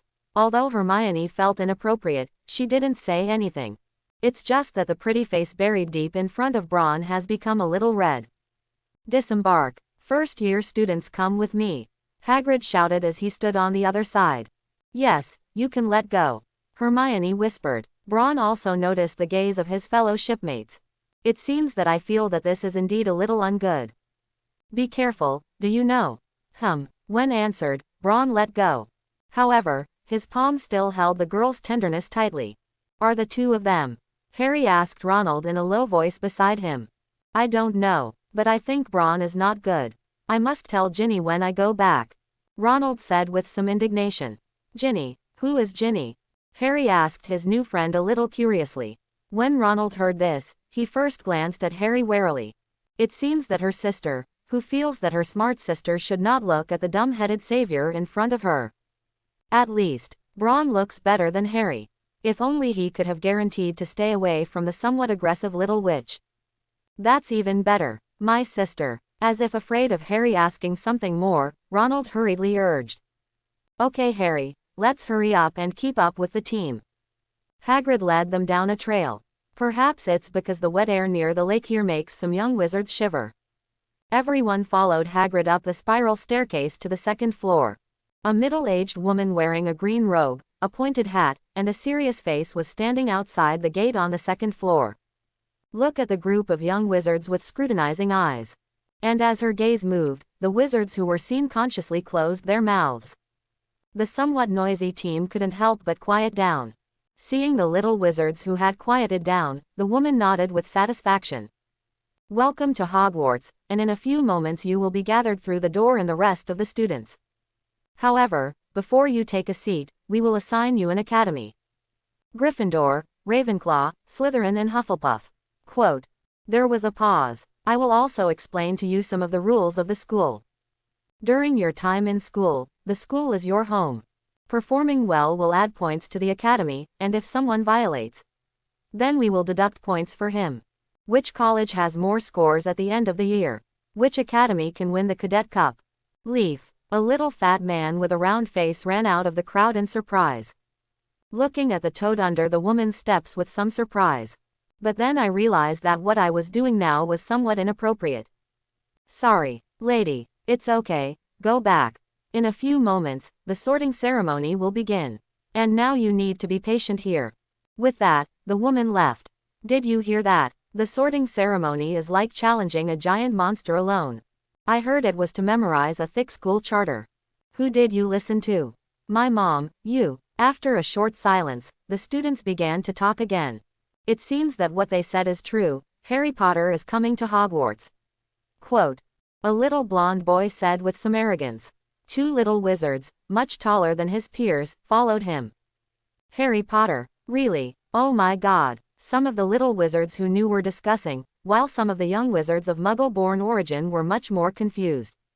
Apparently did not understand the meaning of the name. Harry Potter. Braun, did you hear that? Harry Potter is coming. Hermione's tone was tinged with excitement. I saw it in the book you gave me. It is said that Harry Potter defeated the mysterious man. Oh, my God, I can't wait to meet him. While speaking, he looked left and right, obviously wanting to see what the boy who was in great difficulty looked like. Don't look for it, just the one next to you. Didn't we still eat instant noodles together in the carriage just now? Braun replied lazily. Him. Hermione looked at the skinny little wizard with glasses beside her with a little disbelief. But before she could ask again, the blonde boy just now continued. This is Crabbe, this is Goyle, and my name is Malfoy. The blonde-haired haughty teenager continued. Then he walked over to Harry Potter as he spoke. Draco Malfoy. Wow, Ronald couldn't help but laugh. Draco comes from Latin meaning dragon, and Malfoy's name sounds the same as the word evil deformity. It's like a guy introducing you to his name as Wong Lame and Long Aocean, so Ronald laughs. Closing parenthesis. Malfoy looked a little angry. Sarcastically, you think my name is funny? I don't have to think about it to know who you are. Quote. Ronald's face was a little embarrassed. The redhead. New robe. It seems that your family is very comfortable as a Foley dog. Weasley. Harry, I think you'll soon discover that some wizards are just superior to others. Who? The successive provocations made Malfoy look a little angry. I think I taught you too little last time, Malfoy. Braun said lightly. Quote. Quote. Malfoy's eyes had some fear. His father came home after attending the Foley family banquet last time and told him about the Foley family and told him not to provoke too much. But at the moment, so many little wizards are watching, and he doesn't want to lose face. I can only force the way. How? I said Weasley made you anxious. It's sad, Bron, that you're mixed up with these pure-blooded scum. The glory is never blood, but the strength, Malfoy. I think you'll know when I finish this lesson for you.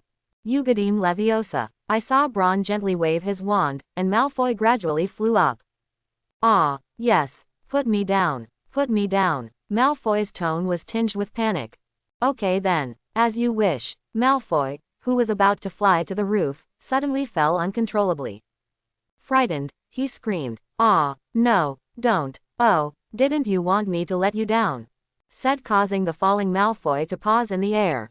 Apologize to Ronald. Otherwise, I think you would still want to experience what you just felt. Quote. Bron stared indifferently at Malfoy in midair. It scared him into a stir, and although he felt that Bron would not dare to do this to himself again, he looked into his cold eyes. But I couldn't help but be afraid. Yes, right. What's going on? Who will explain it to me? Mr. Foley. The woman raised an eyebrow and looked at Malfoy in midair and Bron waving his wand. Professor McGonagall, Bron, he's going to murder me. Malfoy shouted loudly in the first complaint. It's not, Professor. It was Malfoy who insulted me first. Bron is there to give me gas. Ronald changed his cowardice just now and said courageously. Mr. Foley, I think you should put Mr. Malfoy down first, what do you think? Of course, ma'am, I'd love to. As he spoke, he let Malfoy land slowly. Suddenly interrupts the mana when approaching the ground. Ah, Malfoy covered his skin and teary eyes. Obviously, the one just now made him fall quite lightly. I didn't wait for Professor McGonagall to say anything. Bron preemptively replied, I'm sorry, I wasn't very skilled in the spells I taught. Professor McGonagall, although a little skeptical, couldn't say much at the moment. Sir, no matter what contradictions you have now, first we will conduct the sorting ceremony. Right now, the boys are in front and the girls are behind, line up to follow me. After speaking, he walked in front and led the young wizards towards the auditorium. Quote. As the gate pushes open automatically, a huge auditorium appeared in front of everyone. The auditorium is brightly lit, and white candles float in the air. On both sides, candles are lit. Stone sculptures of swans, Pegasus, ferrets, and various strange creatures hold these candle holders. The enchanted ceiling reveals a starry sky, with some strangeness and mystery. 4 long tables in the auditorium were neatly arranged and filled with wizards. Looking at these new young wizards with some curiosity. Oh my God, that's amazing! Harry exclaimed involuntarily. These ceilings are enchanted. I read it in Hogwarts, a history of the school. Hermione replied slightly ostentatiously to a girl beside her, who knew that the girl ignored her, but there was some disgust in her eyes. Ran to the back and stopped standing with Hermione. Hermione's eyes were a little confused, obviously not understanding how she had offended the girl. She used to be Bron's betrothed, but later disliked Bron for being too weak and broke the contract. Ronald, who was standing in the last row of the boys, whispered. Bron too weak. Hermione apparently didn't believe Ronald's answer. Bron's magic riot came a little late. Well, it's okay if she doesn't get used to you anyway, who let you and Bron go so close? And you won't be in academy in the future. Hermione wanted to ask again. But after seeing Professor McGonagall's serious expression, he still suppressed his inner doubts to the bottom of his heart. Before the ceremony, Professor Dumbledore would like to say a few words to you first. An old wizard with a white beard and half-moon-shaped gold-rimmed glasses stood up. Here I have a few precautions for the beginning of school to tell you. First of all, first-year students pay attention. In that dark forest in the school, no one is allowed to enter. There is the Forbidden Forest. There are all kinds of dangerous creatures inside. For your safety, please do not go inside. Secondly, our administrator, Mr. Filch, let me remind you. He said and gestured with his hand to an old man in shabby clothes standing at the end of the auditorium. The corridor on the right-hand side of the 3rd floor is also off limits. If you don't want to die a terrible death, then don't go. Now the sorting ceremony begins. Quote. The young wizard's expressions were a little stiff, obviously frightened by Dumbledore. Then he started looking around again to see what the sorting ceremony was. At this time, a worn hat suddenly sounded. Look here, the children. You may belong to Gryffindor. There is bravery buried in the heart. Their boldness, boldness and boldness, make Gryffindor exceptional. You may belong to Hufflepuff. The people there are upright and loyal. Hufflepuff's students are stoic and honest, not afraid of hard labor. If you have a shrewd mind, perhaps the wise old Ravenclaw, those wise and learned men, there will always be their fellow travelers. Maybe you'll get into Slytherin. Maybe you make sincere friends here, but those who are cunning and sinister will stop at nothing to do so. To achieve their purpose, come and put on me. Don't be afraid.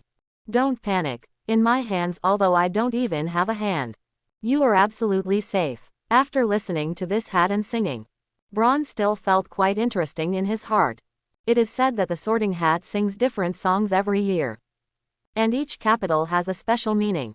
And today's one is undoubtedly prepared for Harry. With Ronald and Malfoy in mind, it's no surprise that Harry would definitely choose Gryffindor. Professor McGonagall also opened the list in his hand. Now, the student whose name is called is invited to come and sit down and put on the Sorting Hat. Then decide which school you're going to. The first, Hannah Abbott. A little girl with a double ponytail stumbled over. Brought a hat. Hufflepuff. The little girl took off her hat and ran over to Hufflepuff's cheer. Hermione Granger. Don't be nervous, Hermione. Seeing Hermione, Ron encouraged her when she took the stage. Hermione let out a long breath. Sat on the bench. Let me see, well, Gryffindor, sure enough. Watching Hermione run to Gryffindor's table with joy, Ron sighed in his heart. Fate stumbled back to square one again. Draco Malfoy. Malfoy walked up a little awkwardly. Apparently I just fell indistinctly. Before the Sorting Hat touched his head, he involuntarily shouted. Slytherin. Ronald Weasley. Ronald, who was standing next to Harry and constantly saying bad things about Slytherin, ran up with some fear. Redhead. Another Weasley. Gryffindor. Harry Potter. As Professor McGonagall called out Harry Potter's name, everyone in the auditorium couldn't help but get a little nervous. Want to know which academy this famous savior is going to? After hesitating for a long time and Harry's words, finally the Sorting Hat made a decision. Gryffindor. Whoosh. The students at Gryffindor's table couldn't help but liven up. Some of the boys cheered even more. Harry. We have Harry. The Weasley brothers shouted. Harry Potter also sat down next to Ronald with relief at this moment, and shook hands with the others enthusiastically. Quiet. Be quiet, gentlemen. Professor McGonagall allowed the noise to stop it for a while.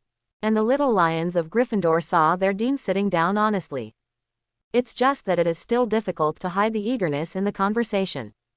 The ceremony of the Sorting Hat continues. One by one little wizard after another kept running towards their respective tables. It didn't take long for Bron's turn. Bron Foley. Bron's name has apparently caught the attention of quite a few young wizards. He's that Foley. He is said to have been a potions genius who invented a magical potion before he even entered school. Quote, I listened to my dad too. He went to buy alienation potions at the Foley Apothecary in Diagon Alley. Why did I hear he's a squib? You've been news from a long time ago. Listening to the crowd's discussion, Bron was not moved in the slightest. Walked up to the stage and sat on the bench. As soon as Bron sat on the bench, he heard a somewhat strange voice echoing in his ears. Let me see. Gryffindor's bravery. No, you are too cunning. Wisdom. But I always feel that Ravenclaw is not for you. Stop looking. Slytherin, hurry. Just like all Foley. Bron said impatiently. Oh, what a nuisance. You hate me as much as your grandfather, and he said he was going to steal me and use me for experiments. You actually want to seal my mouth with a spell. Slytherin. Must be Slytherin. You evil little wizard. Slytherin. The Sorting Hat shouted. Then, without waiting for Professor McGonagall to take it, he jumped into her hands, apparently not wanting to give Bron a chance to retaliate against it. And Snape in the faculty bench was not surprised. He smiled kindly at Bron. Another Foley, but he seems to be stronger than his father. Quote, there was a lot of talk in the teacher's seat, but there were no surprises for Bron to join Slytherin. If the Weasley family is a hardcore tycoon of the Gryffindor faction, the Foley family, then, is an important part of Slytherin College. After the dissolution of the Master-Apprentice system and the entry of wizards into the Academy system, the Foley house has never changed places. A cry even more enthusiastic than Gryffindor rang out at Slytherin's desk. Some of the Slytherins even huddled around Braun with some impatience to leave their seats, apparently wanting to get close to the potion's genius that his parents had explained. Nope. When Hermione heard the Sorting Hats shout, she looked at Braun with a complicated expression. In her opinion, Braun is not a bad person. Why go to Slytherin? Even Ravenclaw. Fred, who was sitting next to her, enthusiastically explained. The Foley family has always been Slytherin. But that doesn't mean they're bad. Quote. Are you? Hello, Fred S. Weasley ideographic period. Weasley. That's right, Ronald just now is my brother. Of course Braun is too, his mother is my mother's sister and my aunt. Quote. I didn't see you last time. It's time to buy school supplies. But I've met Mr. Weasley and M's Molly. They're my mom and dad. Last time I went to another store with George. But Braun told me about you. Fred winked at Hermione. Would you like to try the candy? Delicious. Nope. Braun told me that his twin cousins liked to play pranks and told me not to eat anything they handed over. Quote, quote.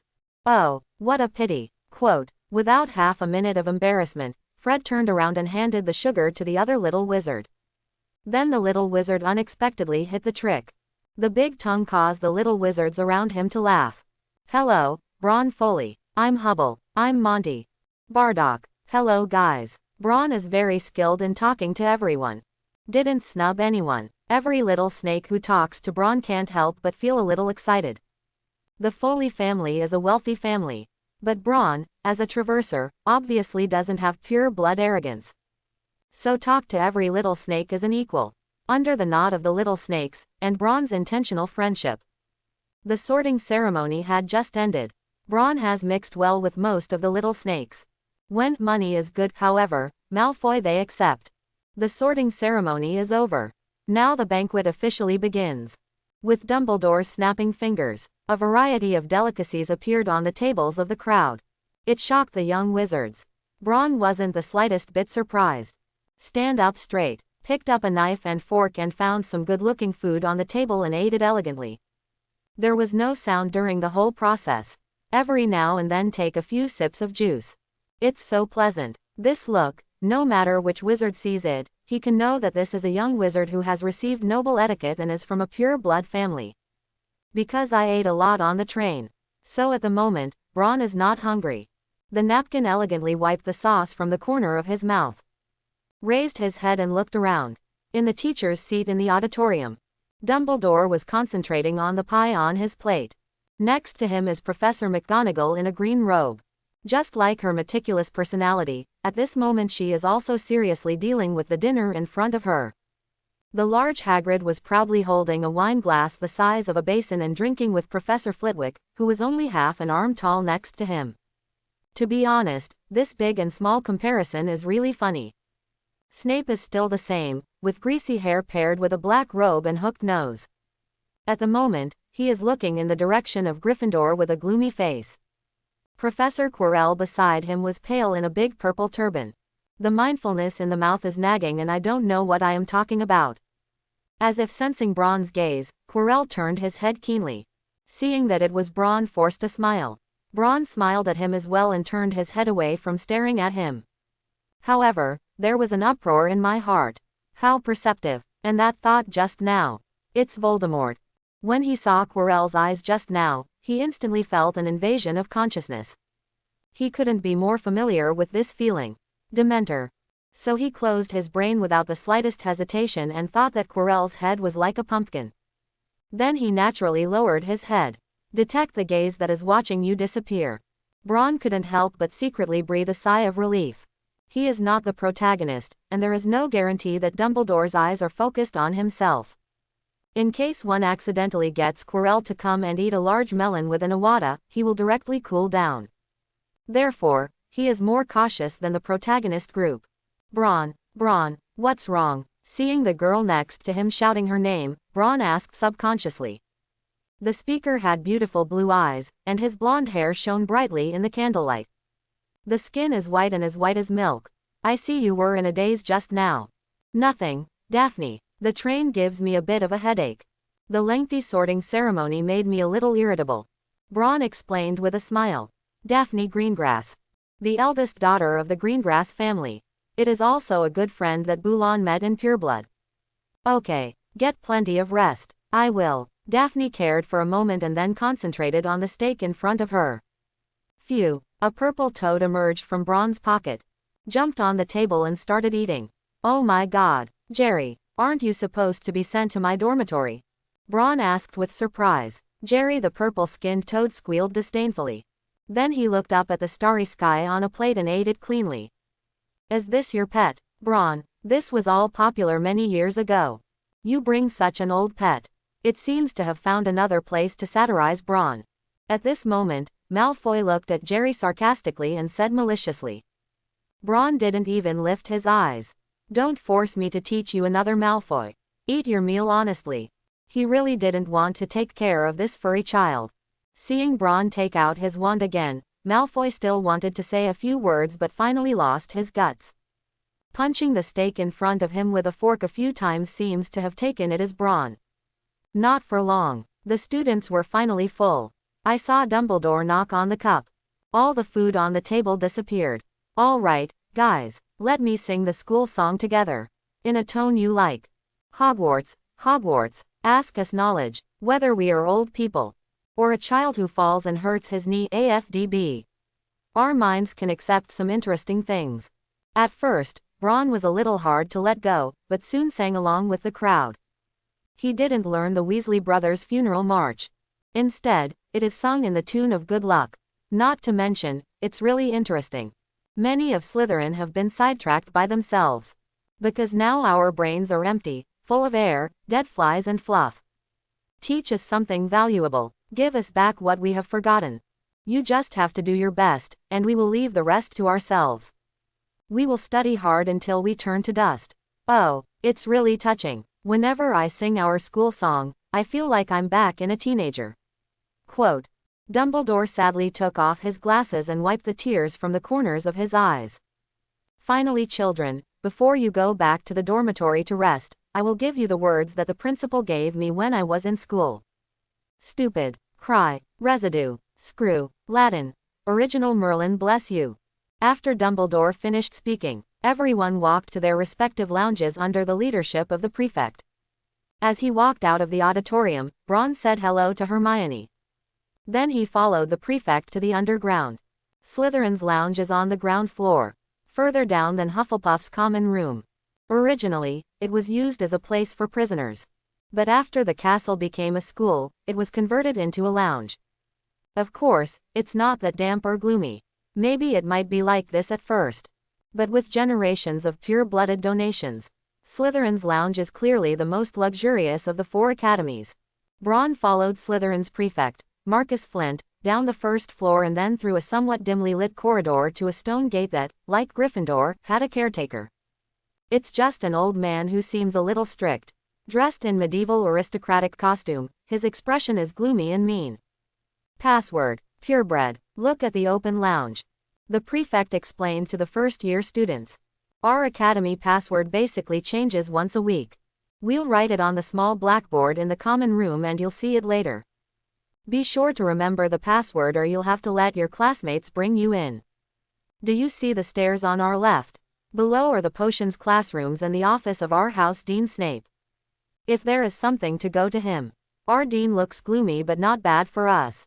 Of course, the premise is that you have to endure his poisonous tongue. Quote. After explaining to Braun and the other new students, he led everyone into the lounge. The overall layout color of the lounge is mainly green. Auxiliary to silver-white, the flames in the fireplace are blazing. From time to time, there is a crackling sound of firewood. In front of the fireplace are several sofas placed opposite each other. On the right is a bookcase. It is filled with all kinds of books and trophies. Through the huge glass wall of the lounge, you can see swimming fish and all kinds of strange creatures in the Black Lake. It seems to be the little wizard who found the lounge. A somewhat ugly-looking Black Lake fishman also knocked on the glass in a friendly way to say hello to everyone. The young wizards exclaimed and disappeared. This is the Black Lake mermaid. That's right, mermaids. It's just that they look ugly compared to their close relatives in the sea. But their temper is not small. Don't say in front of them that they are ugly, they will be very angry. Although they will not kill you, they will teach you a hard lesson. In addition to mermaids, giant squids, aquatic goblins, etc. all live in the Black Lake of Hogwarts. Because you have a contract with Hogwarts, you don't have to worry about them hurting you.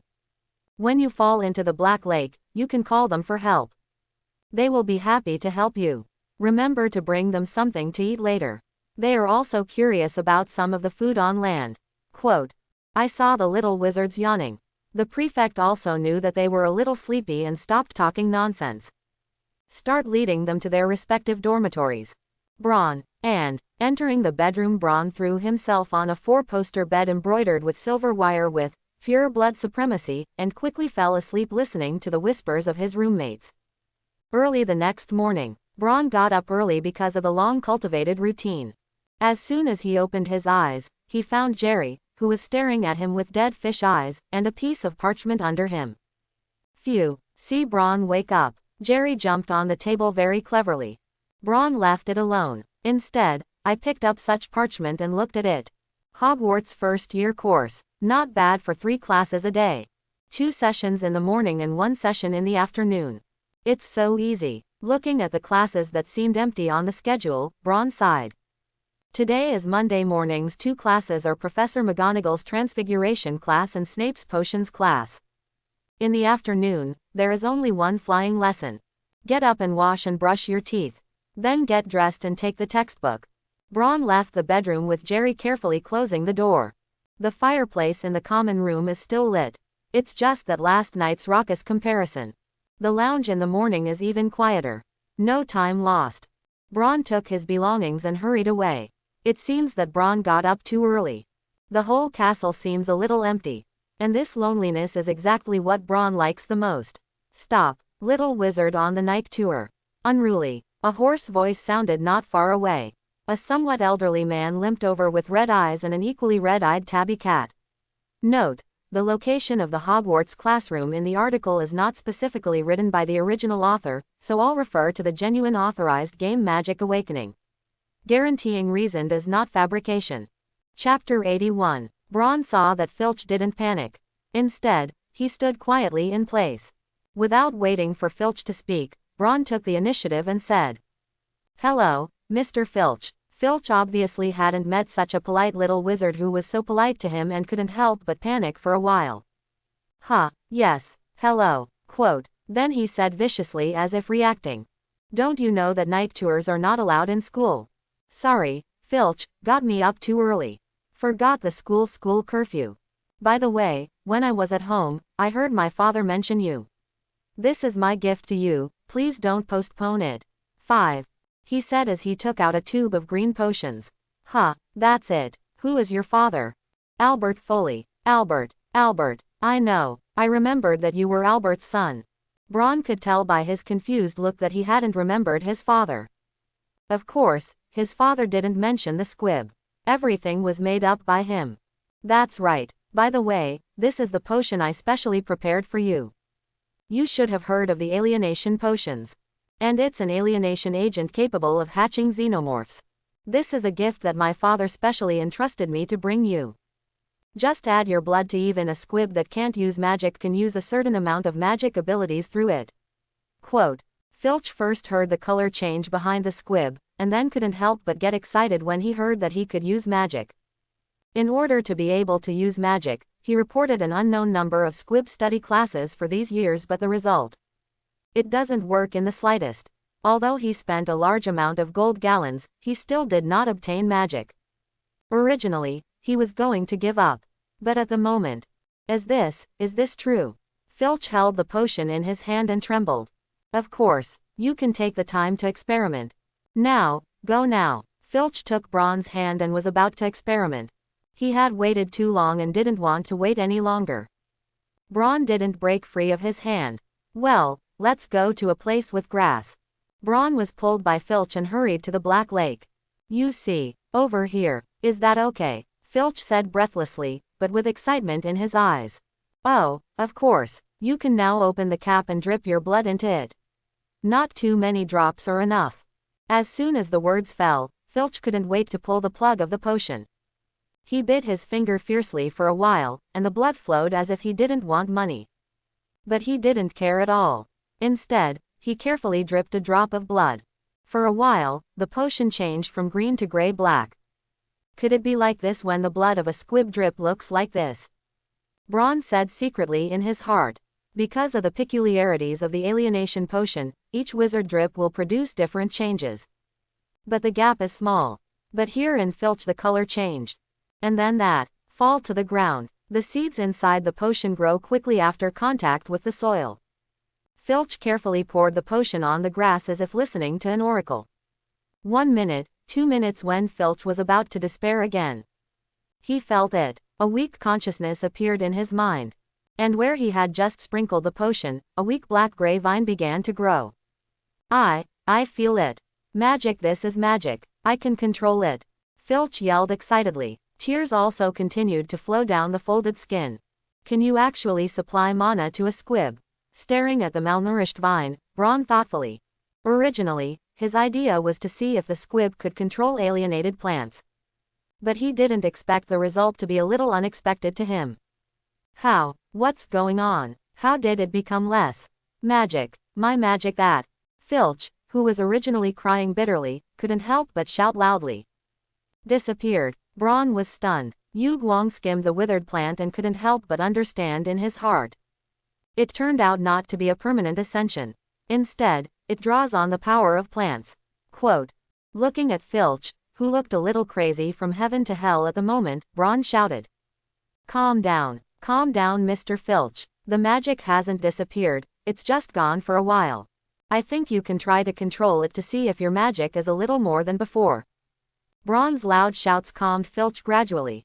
He began to secretly feel his body as Braun said. It seems that you can control it more than before. And it's grown quite a bit. Filch said with some hesitation. Sure enough. Braun said secretly in his heart. But my magic that, why did it disappear again? Filch calmed down and began to ask anxiously. Look at that plant. Braun pointed to the spot where the potion had just been poured. It's just that the soil has been exposed in the originally vibrant place. And a seed with a black pattern and a little shriveled lies there quietly. What about the vine? Although Filch was pleasantly surprised by his magic just now, he had already seen the strange plant. But at this moment the plant disappeared, and there was not a trace of it except a black seed. Because the lack of energy is gone. However, as long as there is enough medicine, it will grow again. So my magic isn't mine, Filch said with some disappointment. Mr. Filch, I think you should know that everything in the wizarding world doesn't come out of nowhere. And the most important point you didn't find. Your magic has increased. What does this mean? You should know. 5. What does it mean? What does it represent? The more he spoke, the brighter Filch's eyes became. In other words, as long as I keep watering and nurturing this plant, one day I will be able to truly have magic powers. Powerful magic. The magic to be able to become a wizard. That's right, Mr. Filch. You understand very well. And what if you can't magically riot? As long as you have enough potions to activate the plant when needed, you are a wizard, although not completely. But isn't that enough? Nourished by magic, you can also have a long life and a part of your spell casting ability. Braun said half seductively. That's right, just keep nurturing this plant. I can also be like a wizard. Quote. Filch carefully picked up the seeds as if looking at a rare treasure. For a long time, he asked with some hesitation. Is this cultivated potion expensive? 10 Seiko bottles. I guess the price is not expensive. Quote. Braun smiled. 10 Seiko. It's really not expensive. As the caretaker of Hogwarts, he had 60 galleons of gold a month. Personally, Dobby's salary is 47 galleons, and there are weekends. Filch's 007 without holidays. I think this salary is not high. Closing parenthesis. This salary is higher in the wizarding world than some Ministry of Magic officials. The reason for living is still so embarrassing. It's all because he put all the money into those squib study classes. And, Mr. Filch, I think you have many friends like you who are in need. You mean this kind of thing is limited? Of course not, I mean you can spread the word among your friends. Know that this potion is considered too dangerous by the Ministry of Magic. Maybe it won't be produced again that day. Not producing. No way. Must be produced, Filch said with red eyes. Now this potion is his hope. If not, wouldn't it mean that he never had any hope of becoming a wizard in his life? If only he hadn't felt the magic. But now, whoever cuts off his hope of becoming a wizard will fight with whomever he wants. Of course, we will certainly produce for the benefit of the wizarding world to help people like you in need. But the Ministry of Magic is putting too much pressure on us. Braun sighed as he spoke. Ministry of Magic. It's all Ministry of Magic. Ministry of Magic. How do you want me to help you? I think a parade will help us reduce the pressure tremendously. Of course, we are not without reward. You can get 20% off the right to buy potions. That's not all, as long as your friend is willing to march and hand over a galleon. You can get a prize ticket. And we will choose one of the lucky winners. Gain such power as you do. What do you think? Filch looked hesitant. Is one too little? I'm afraid they won't agree. You know, not all of them are as rich as I am. Quote. 5. Up to 5, Braun said in a tone of regret. You know, it's not that I don't want to help you more, but it's very difficult to make this potion. Otherwise, you can't have such a strong force, right? Filch nodded subconsciously. But isn't it? How did you spend so much galleon once? Thinking about his behavior of making demands like this can't help but be a little ashamed. Well, I promised. Don't worry, I'll tell my friends these things. By the way, these potions. Filch looked embarrassed. You just have to go to Foley in Diagon Alley and buy it. By the way, I have 2 more bottles here that you can use first. Quote. Thank you so much. Filch carefully put the potion Braun handed over into his pocket. It's okay, I love to be helpful. By the way, Mr. Filch. For my forbidden things I really. Forbidden, Mr. Foley, I only see a young wizard who is eager to learn and can't wait to find the door to truth. Oh, really, I'm going now. Clean the attic. Goodbye and have a nice day. After that, Filch left with his cat, Lady Loris, with pleasant steps. It seems that I will tell my father about this as soon as possible. Let him get ready. Quote. Mumbling to himself, Braun seemed to think of the Ministry of Magic scrambling to deal with the squib parade. Phew, eat. You a toad doesn't know what it's like to catch bugs and eat human food all day. Phew, Jerry continued to stare at his dead fish's eyes. Braun muttered, sooner or later I'm going to poison you. But despite his words, his body walked towards the auditorium. The auditorium is located on the right-hand floor of the 2nd floor and is a transfiguration classroom. Because the auditorium is still relatively empty at the moment. In addition to the faculty seat, there are several professors eating. Slytherin was alone at the long table. Meal times for students are different for teachers. So Braun sat down at the table again and waited for a while. Bored teasing his purple-skinned toad. The clock hand accompanying the auditorium points to the moment of 7. A variety of breakfasts instantly appeared on the originally empty table. Pies, pumpkin porridge, apple pie sandwiches and more. After half a year of baptism, Braun has become accustomed to these English breakfasts. Grab a cup of warm milk and a few meaty, golden-faced pies. Braun ate to himself. I have to say that my own house elf is right. The house elves at Hogwarts are indeed very good. It's early, Braun. A girl with some gentleness sounded at Braun's side. Get used to waking up early every day to learn potions when you're at home. Coming to Hogwarts will not change for a while. You, Daphne. Me, I've been sleeping very lightly. I was a little unaccustomed to staying with my roommates last night, they were always yelling, and Pansy. He said and looked at Braun. About me, Braun said with some surprise. For that absurd marriage, Mr. Foley had already been angry with the head of Parkinson's house. He thought the matter was over. Daphne hesitated. Some very unpleasant things were said. Oh, this way. After agreeing, Braun concentrated on the pie in front of him. This look made Daphne a little strange. The two were silent for a while, and finally Daphne still couldn't help it. Aren't you angry? If I knew someone was saying bad things about me behind my back, I would.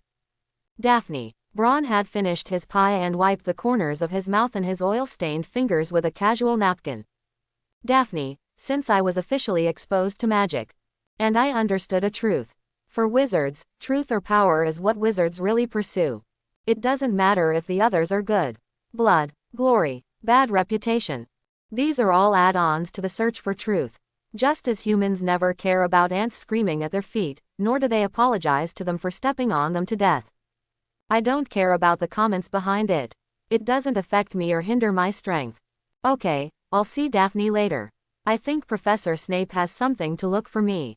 Looking at Braun about to leave. Braun, what if they affect you? Braun paused. Ants, since it is affected, then. Crushed to death. What's wrong, Professor Snape? Braun followed Snape to his somewhat dark office. I don't understand what I called myself for. Snape didn't sell. Your father found me and asked me to urge you not to be lazy because you came to school. Of course, I don't. Or 50 bottles a day. Braun looked with interest at the various formalin-soaked biological specimens in Snape's office. While replying nonchalantly, 20 bottles. Then he explained, it's to give you enough time to study. And every night after dinner I will continue to teach you new potions knowledge in my office. Okay, no problem. By the way, I found something very interesting. Braun picked up an embryo of a young dragon that had been placed in a glass bottle and looked at it carefully. What? Snape frowned at Braun's behavior. But in the end, nothing was said. I've found that the alienated seed can increase the magic of a squib and even use magic. What? Snape had a bit of a gaffe. And it was common knowledge in the wizarding world that squibs couldn't use magic. Wizards have been exploring this question for thousands of years without success. You did the experiment. I gave Filch an alienated seed. And it was discovered that alienated species grew a new plant. The gray-black color appears somewhat malnourished. It seems that this is not too specific. Just let go of that memory and let Snape probe it. After reading that memory, Snape took a deep breath. Suppress the shock in your heart. Quote exclamation mark. Do you know the consequences of that? Of course, it's just that the Ministry of Magic is paying more and more attention to this power. Since you know, Professor Snape, there is a saying in the East that water can carry a boat and can also overturn a boat. There are many squibs in the wizarding world. If only they could be mobilized to march to the Ministry of Magic. Quote. Snape is clearly not as optimistic as Braun. You have to know that since these squibs can be used for you, then the Ministry of Magic can also persecute you again in this way. But that's already the next minister's business, isn't it? And as long as I can always innovate new potions, then I will never be targeted by anyone. The power of a wizard is always its own strength. Looking at the impetuous child in front of him, Snape couldn't help but think of who she used to be, so proud and so obsessed with great power. Let's hope he doesn't follow his old path. Snape sighed in her heart. So what are you telling me this for? I want you to help tell my father about this. As a teacher at school, I think you should have a way to be able to reach him faster than an owl. I'm going to let the fishing boat start first. Snape pondered for a moment. Okay, I'll tell him exactly how to go see him. Okay, if nothing happens, I'll go to class first. Quote. Snape nodded. After a delay in the Snape classroom, Braun had to speed up and run to the Transfiguration classroom as quickly as possible. The stairs actually started moving. Braun's face looked cloudy. He almost stepped on the stairs just now. But if you continue to change roads, it will definitely delay a lot of time. Eugadim Leviosa. Hold on to Jerry. We're going up. Phew. Braun cast a levitation spell on himself. Then take a leap on the stairs and the closest to the second floor. With the help of the floating charm, Braun easily jumped to the second floor. After taking a look at his pocket watch, he ran towards the Transfiguration classroom without delay. The classroom was noisy, and a United States Shorthair was standing on his desk staring at the group of happy little wizards. Professor McGonagall. Braun bowed respectfully to Professor McGonagall's animagus and then sat down next to Hermione, who was constantly waving to him. Why are you here so late? Professor Snape asked me for something. By the way, how was yesterday? Are you okay with your new friends? Braun asked, unfolding the book. It's fine, but I always feel like they don't like me very much. Hermione's tone was a little lost. Oh, is it? How do you chat with them? Did you show them off what you saw in the book again? Hermione couldn't help but feel a little blushing. I thought that way I would have some topic with them. But they don't seem to be very interested. Quote. Of course, except for a small number of children from wizarding families who follow their parents to learn some family heirlooms, most young wizards from wizarding families are actually no different from Muggle children. They don't like knowledge, they prefer to play than to learn. So if you want to make more friends at Gryffindor, you should talk to them about the game. Maybe I should have gone to Ravenclaw. The Sorting Hat advised me at the time, but I insisted on going to Gryffindor. Quote. Hermione's tone was a little lost. Ron rubbed her hair. You can't go wrong with the Sorting Hat, Hermione. Since it puts you in Gryffindor, then it means that you have the courage to belong to Gryffindor. Don't doubt yourself and go down the path you think for yourself. Is it? I will. Looking at her still a little confused eyes. Ron knew she wasn't listening. But it's no wonder that a 10-year-old girl obviously needs friends more. It seems that only if you have experienced it can you understand what I mean. Ron sighed in his heart. Hermione also didn't want her bad mood to affect Ron. Ron, I see you just bowed to that cat, why is that? That's not a cat, that's Professor McGonagall. Professor McGonagall. That's right, Professor McGonagall is a Ministry of Magic certified animagus. And the cat is Professor McGonagall's animagus form. Quote, quote. It's amazing. Luckily I didn't go up and touch the cat just now. Quote. Hermione patted her heartily. Oh, good thing Professor McGonagall didn't come. Trust me, Harry, if we come later, her face will probably be scared to death. Ronald and Harry hurried in through the back door. As soon as he finished speaking, he saw the tabby cat on the desk jump into the appearance of Professor McGonagall. There was a sudden silence in the classroom. Ronald and Harry opened their mouths even wider in fear.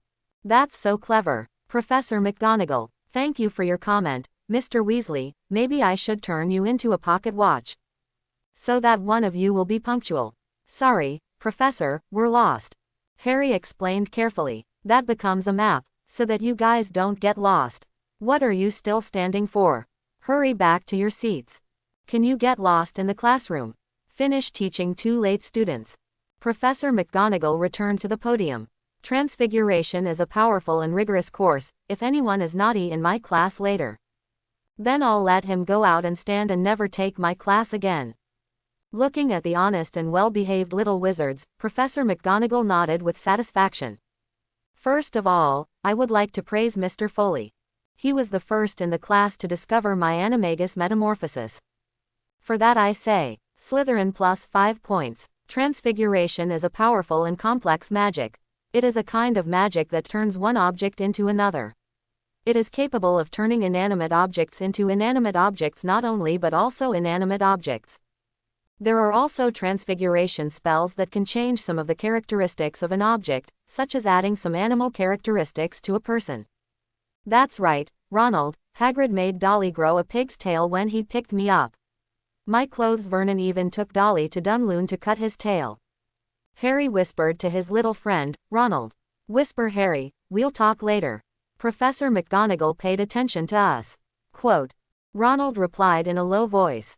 Quote. Transfiguration spells have a long history and have been cast since ancient times. The earliest we can trace back to the witch Circe, who lived on the Greek island of Io. She is known as the Transfiguration Witch, and her transfiguration is very skillful, but her personality is relatively bad. Sailors who often strayed into a island turned into pigs. And give it to future Trek writers. I saw that the young wizards were a little drowsy. Professor McGonagall waved his wand. I saw that the original desk had become a pig. He was humming. Let the little wizards surprise one by one. Brawn, you see. Professor McGonagall turned the podium into a pig. Hermione grabbed Brawn's arm with some excitement. Don't shake, Hermione, of course I see it. Transfiguration is like what I just said.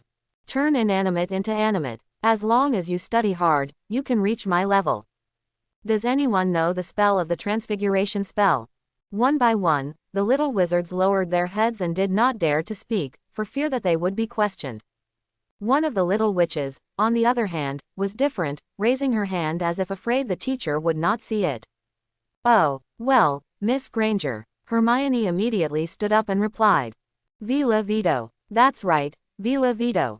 Looks like you've previewed the beginner morphing guide. Gryffindor plus 5 points.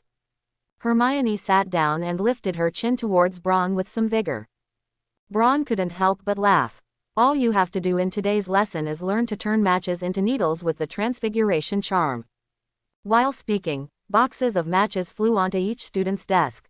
Let's try it, guys. As he spoke, he turned the pig that was still humming back into the podium. Vila Vito, Vila Vito. The sound of incantations continued to sound in the classroom. But no one succeeded. The same goes for Hermione. Looking at the match in front of him, I couldn't help but get annoyed.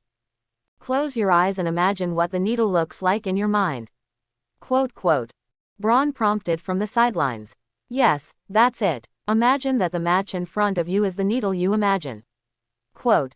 Braun was instructed while holding Hermione's hand, holding her wand.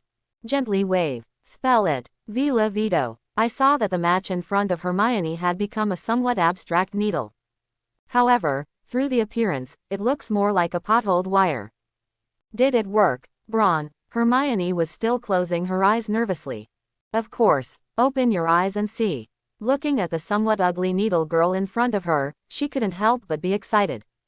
Wow, it really worked. Awesome, Braun. Hermione's voice caught Professor McGonagall's attention. Walking over with a frown, he thought of teaching this naughty little wizard a lesson. But when she saw the needle on the table, she couldn't help but turn from cloudy to sunny. Good, Miss Granger. You are the first student to complete Transfiguration. Very talented. Gryffindor plus 5 points. Hearing Professor McGonagall's words, the surrounding young wizards looked over to this side. There was no lack of adoration in Hermione's gaze. Instead, Hermione looked a little flustered. No, Professor, Braun taught me. He's the best, and you deserve to give him extra points. Mr. Foley. The surrounding students also stared at the indifferent Braun curiously. I just offered some modest help to Miss Granger, Professor. The attitude of not being humble or arrogant made Professor McGonagall appreciate it a little. Then Mr. Foley, since Miss Granger said that you helped you, show you your transfiguration as well. Of course, it's my pleasure. Braun didn't refuse.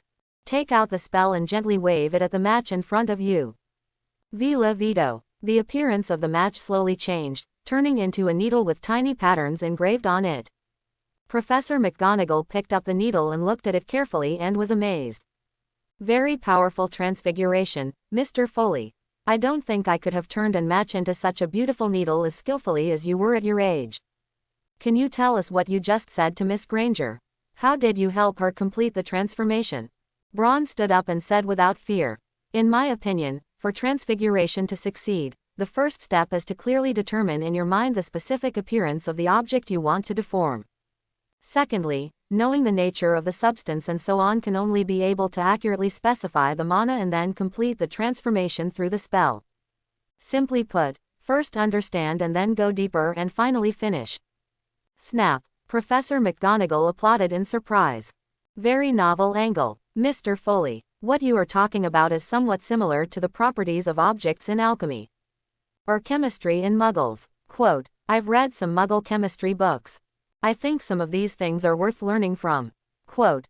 Braun said modestly. Slytherin plus 10. Mr. Foley, I look forward to your ability to write a paper based on your point of view.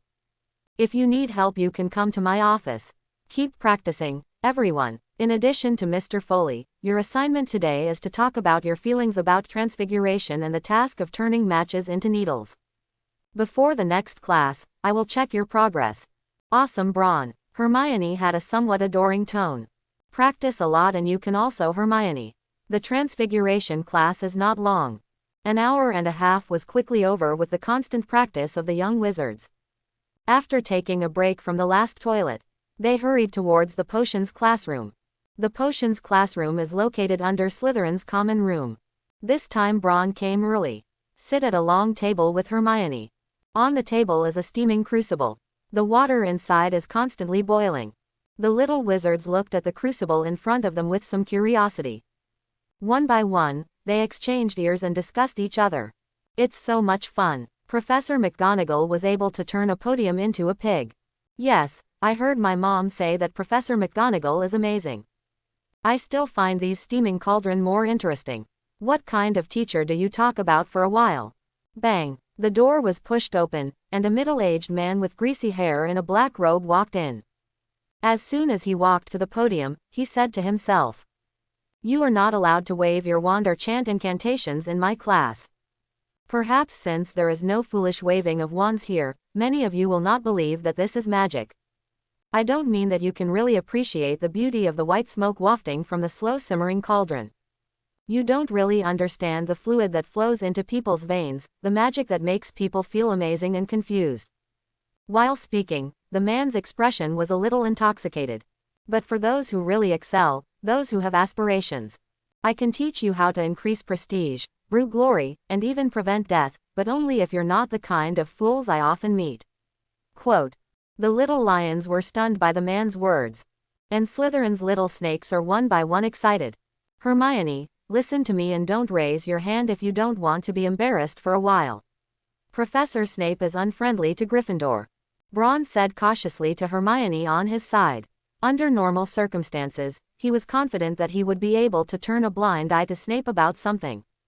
But now it's different, because Harry Potter is here. Okay, I will. Quote. Hermione also saw Ron so solemn for the first time, so she nodded obediently.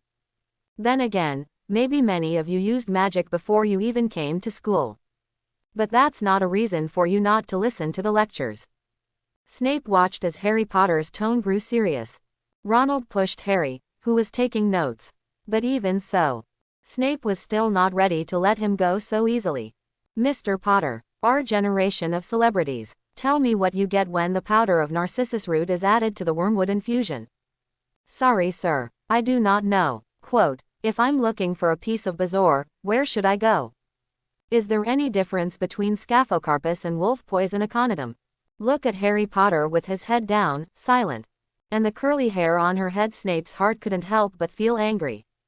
I think if you could take some time out of your summer to read magic potions and potions, I think you would be able to answer these questions. No matter how famous it is, it cannot be supported if it does not have enough strength. And speaking of that, I have to mention your classmate, Mr. Foley. The geniuses of today's potions world can create their own potions before they even enter school. Mr. Foley, please answer the question I just asked. Ideographic period. When the powder of narcissus root is added to the wormwood infusion, it will get a strong sleeping pill also known as life and death water. Bezoar is mostly found in the stomach of cattle. The best beef yellow at the moment is in Taxia. They were also the first to discover the usefulness of bezoar. There is no difference between scaphoid aconitum and wolf poison aconitum, which is the same name aconitum.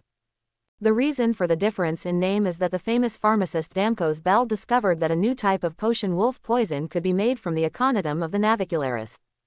Therefore, the navicular aconitum is also called wolf poison aconitum. Darmcos Bell thus joined Sir Merlin's regiment. While answering Snape's question, Ron's mind couldn't help but think of the discussion of the hidden meaning of these issues in his previous life. The flower language of daffodils and lilies are similar to those that represent remorse brought to the grave. And Lily is the same name as Harry's mother, Lily. The flower language of wormwood means absence, bitter sorrow. Together, it's, I am deeply saddened by Lily's death. Bezoar is an antidote. Linked to the previous question is how my pain is relieved. Although wolf poison aconitum and aconitum are a plant, the flower language is different. The flower language of the wolf poison flower means to live tenaciously for love. The flower language of the boat-shaped aconitum is malicious. This means that no matter how much he hates the child in front of him, he will still live tenaciously to protect him. Very wonderful answer, please sit. Slytherin plus 10 points. And you guys, why don't you write it down? When the students heard Snape's shout, they hurriedly took out their notebooks and recorded them on it. In this lesson I will teach you to refine acne potions. Turn the first page of your book. This potion is the simplest potion. If you don't even know this potion, then I can only say that you have no talent for potions. Quote. Snape began teaching the young wizards how to make potions. After talking about the general process, he began to wander around the little wizard. From time to time, Gryffindor is given a few points. Or say something strange that makes Harry's angry face turn red. But he did not dare to refute it. Finally walked over to Ron's side. He looked at Hermione, who was helping to cut the slugs beside him. Leave it to your companions. Then go to the pulpit's crucible to refine the next potions at your previous pace. Good professor. Ron gave Hermione an apologetic look. Then he walked up to the podium in the face of everyone's amazement. Start concentrating on refining the sobriety potion. This is the opposite of the effect of life and death. It helps lift people's spirits. It also helps the brain to be more active. Snape also noticed the gazes of the young wizards in the house. What are you looking at? For Mr. Foley, the acne potion you were refining today is something he has already learned. It's a waste of time for him. He should have learned more advanced knowledge of potions. Don't waste time to hurry up and refine the potions. It has to be said that Snape's deterrent power is not in the least small way. Professor McGonagall. After hearing Snape's words, one by one, the little wizards honestly lowered their heads and began to practice according to the tutorials in the textbook. From time to time, there was an explosion and Snape's roar. But even that didn't have the slightest effect on Braun. The long-term exercise at home made him extremely focused once he entered the alchemy. Quote, quote, the sound of his stomach slowed Braun's movements. Seeing the sandwich on the table, I didn't care about it, so I stuffed it into my stomach after 3 times and 5 divided by 2. Phew is finally done. Wiping the sweat from his forehead, Braun took out a bottle of sobering elixir and dripped it on Jerry's body. I saw that the potion slowly penetrated into the skin. Jerry, who was sleeping, woke up instantly. The expression is no longer so lazy but with some excitement. Then I experimented with all the potions and found that there was no problem. That's when I stretched. Dom, get me hot water. This is not your home, Braun.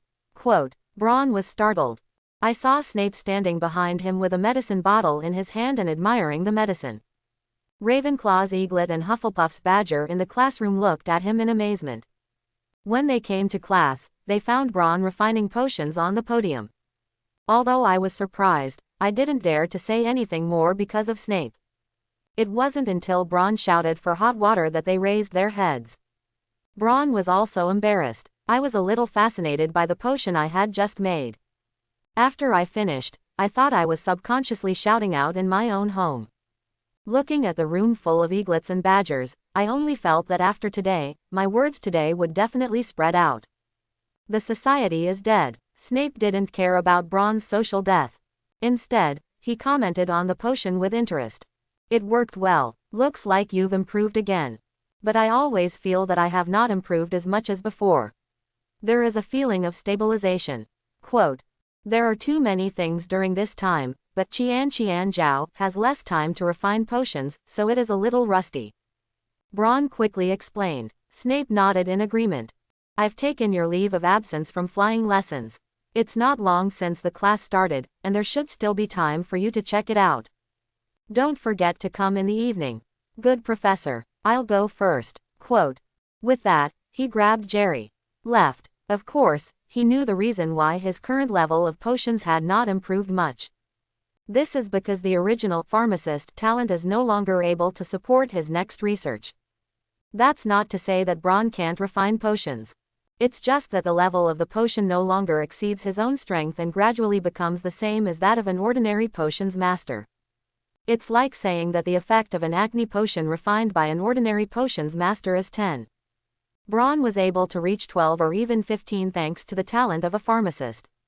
But as the difficulty of the potion increases, pharmacist talent is becoming more and more inadequate. The effect of the lifting also seems to be getting smaller and smaller. Braun is also a little worried about this, and can only wait for the next simulator cooldown to see if he can draw the relevant talents. What he didn't expect was that Snape would be able to see it through a bottle of potions. Come to the stadium in the center of the castle. To say that the stadium is actually more like a huge open space. And a year's Quidditch class is held here. Mr. Longbottom, stop. Mrs. Hooch looked at Neville Longbottom flying in the sky and scolded sternly. It seemed to her that this was a little wizard who did not follow the rules and wanted to show off to his companions. But soon, she realized she was wrong. Mrs. Hooch, help me, I can't fly a broom. Neville screamed and vented his fear while holding a broom and soaring in the sky. Slowly reduce the speed, Mr. Longbottom. But at the moment, Neville still had the mind to listen to Mrs. Hooch. The arm does not obey the call and presses down. Also let the broom rush vertically from the sky towards the ground. The moment it was close to the ground, it once again soared into the sky and crashed into the castle wall. Eugadim Leviosa. I saw Neville's body hanging on the castle statue slow. Then it falls slowly. Very good flotation. Mr. Foley. Slytherin plus 10 points. Mrs. Hooch first praised Braun and then hurried to Neville's side. "Oh, little wretch, my arm hurt." Quote, although Braun's floating charm just now did not cause Neville to take secondary damage in time. However, with the speed of the flying broom just now and the impact of hitting the castle, Neville's arm also suffered a lot of damage. "You stay here, and I'll take Mr. Longbottom to the infirmary. If I find a flying broom in the sky, I will definitely deduct points from that academy." Mrs. Hooch helped Neville out of as he passed in front of him. He heard an imperceptible sound of thanks. Apparently Neville just now. Braun actually feels pretty good about Neville. Especially in the later period, he has changed from a somewhat rigid and timid child to brave and decisive. It is fully proved that he is a qualified Gryffindor. The reason why he seems so stupid and always forgets things now is entirely because his grandmother used the forgetting spell many times to erase his memory. Because as a child, he witnessed his parents being tortured by Voldemort's men. His grandmother, Mrs. Longbottom, cast the Oblivion Curse on Neville several times in order to make Neville forget the painful memory of that meal. This also leads to the fact that he is always prone to forgetting something. "Oh, look, that little's memory ball." Quote, Malfoy picked up the memory ball on the ground with interest. "Show off to the classmates around you. Give it back to me, Malfoy. This is Neville's memory ball." Harry Potter stood up as Malfoy and Slytherin around him were dissatisfied with Neville's taunts. "Impossible. I'm going to hide it. Hide in that little fool who can never find it. Year." With that, he got on a broom and flew into the sky, opening his mouth and provocatively. "How, Harry Potter, get it if you want." Glancing at Braun, who was standing in the crowd, he thought about it without provocation. He suffered 2 losses under Braun. He didn't want to provoke this guy now if it wasn't necessary. Braun is also a place where Slytherin, lineage, pedigree, etc. have no one to attack on their own. And there are many admirers in Slytherin, and provoking him is not a very wise choice. But Harry is different. As a savior another Gryffindor. Provoking him by himself will not only not make the people of the academy hate him, but will support him. These are also some small calculations in his heart. Malfoy, I'll get it. With that, he flew over on a broom amid Hermione's dissuasion and screams. "Get it like this." Malfoy easily evaded Harry's sloths roll Quidditch term. After a moment's stalemate, I saw Mrs. Hooch walking towards the clearing. A plan suddenly appeared in my mind. Harry Potter. With that, he threw Neville's memory ball out. I didn't care that Harry Potter flew straight down. Harry Potter was a little angry when he saw the memory ball being thrown by Malfoy and then controlled the broom to chase after it. Grab it in the moment the memory ball hits the window. The flying body fell to the ground. The surrounding little wizards greeted them one by one with cheers. "Oh my God, what did I just say? Mr. Potter, why are you in heaven?" Mrs. Hooch, who had arrived, ran over with panic and anger. "Mrs. Hooch, Harry Potter didn't listen to you. I think he should be deducted points." Malfoy fanned the flames with a smug tone. That's his plan. He wanted Harry Potter to be deducted points. The surrounding Slytherin is also constantly cajoling. They have always been happy to be able to make their nemesis Gryffindor lose points. I think Mr. Malfoy is right. Mr. Potter, Gryffindor deducts 20 points. Mrs. Hooch, not so, it's Malfoy. Say no more, Miss Granger. Enraged, Mrs. Hooch apparently didn't want to hear Hermione's explanation. Malfoy looked even more smug. Mrs. Hooch's punishment was clearly to his liking. What's going on? Professor McGonagall came from a distance. Professor McGonagall, your student Potter has been deducted 20 points from me for not following the rules of flying lessons AFDB. Is it, Mr. Potter? Professor McGonagall's gaze was scrutinizing. Sorry, Professor, Harry said with some shame. He did not follow Mrs. Hooch's rules and was caught red-handed by Mrs. Hooch. Even an explanation is useless at this point, because he knew that his dean didn't like it very much for various reasons. I'm sorry, Mrs. Hooch. I'm going to take Mr. Potter to talk about it. It won't affect your class. Quote, nothing, Professor McGonagall. I think Mr. Potter should understand what is right. Look at Harry Potter who was taken away by Professor McGonagall. Malfoy was excited. He kept whispering to his 2 followers to show off his plans. Braun was indifferent to any of this. First of all, he is a Slytherin, and his identity determines that he cannot help the four heads in this kind of consistent external activity. He is not Harry's nanny and is under no obligation to escort him. And that's not a bad thing for Harry Potter. Looking at the excited Malfoy, Ron was not only saddened by the child. What do you think you can do to get Gryffindor deducted 20 points? By the end of the semester, Dumbledore's old bee would definitely have to find a way to add it back. Their little wizards this time are just tools to accompany Harry, the prince, to study. Harry followed Professor McGonagall with some apprehension. I wondered how Professor McGonagall would punish himself. Although he was for Neville to get back the memory ball, after all, it was because of himself that Gryffindor was deducted 20 points. With this in mind, Harry followed Professor McGonagall outside a classroom.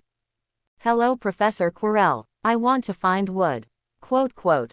"Oh, of course." Quirrell, who wears a big turban, stumbled while holding a lizard. "Wood, let me introduce you. I've found a seeker for you." Dauphine greeted Bron, but soon he wrinkled his nose away from him. When Bron saw her like this, he understood that it was because he had just refined the potion. With some helplessness, "Sorry, just came over from Professor Snape. There was no time to clean." Then deliberately asked, "What happened just now? Why did that Gryffindor student suddenly fly into the sky?" "That little fat guy from Gryffindor can't use a broom. Bron, you're a little late, or you'd have seen him panicked as he took off." Quote. Sabini stood aside and smiled evilly. "You can see that he is also unaccustomed to Gryffindor's lion cubs." "That's how it is. I just saw that Gryffindor flying in the sky." Quote. Bron said with some sudden realization. Of course, he knew what was going on, but he had just come over and it was easy for people to suspect if he looked clear. The flying lesson ended quickly. Lady Hooch came back because of Neville's affairs. Fear of danger again. So the next half of the lesson is basically to explain some basic knowledge. Then cast magic on the broom for each little wizard to experience one by one. Of course, because the magic has been applied, the flight height is only a few feet above the ground. It is more appropriate to say that it is more suitable to float than to fly. 4 o'clock in the afternoon. Bron, who had finished his day's classes, ran back to his dormitory without delay. In fact, the smell on his body is indeed a little big. Although he said that he could not smell it, he could also see the appearance of his classmates. Half an hour later, he changed into a new robe and after dinner, he went to Snape's office to start learning something new. Bron's days stabilized over the next month. Every day apart from class, I study with Snape. It's a non-compliance. Harry was able to become Gryffindor's Quidditch seeker. Obviously first-year students can't play on the Quidditch team. I must write to my dad. Looking at Malfoy, who was chattering, yelling. Bron yawned. Grab a slice of bread and skillfully spread it with a knife with jam and make it with some vegetable salad and bacon, making a sandwich. Watching with relish while eating, Malfoy's performance. Ever since Malfoy learned that Harry had not only not been punished but had become a Gryffindor Quidditch player. These words are said almost every morning. And it's not the same every time. This also makes Bron's somewhat boring life a little more fun. The owl is coming. I don't know which little wizard screamed. I saw countless owls flying in outside the skylight. The auditorium, which was originally in order, was instantly chaotic. Some of the more mature owls are fine.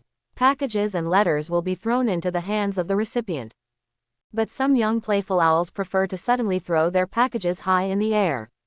The little wizards who watched the package fall and splash in the soup were all over. They bent their eyes happily and burst into laughter from time to time. "Ah, owls!" Pansy screamed and wiped the guano that had fallen on her head with her handkerchief.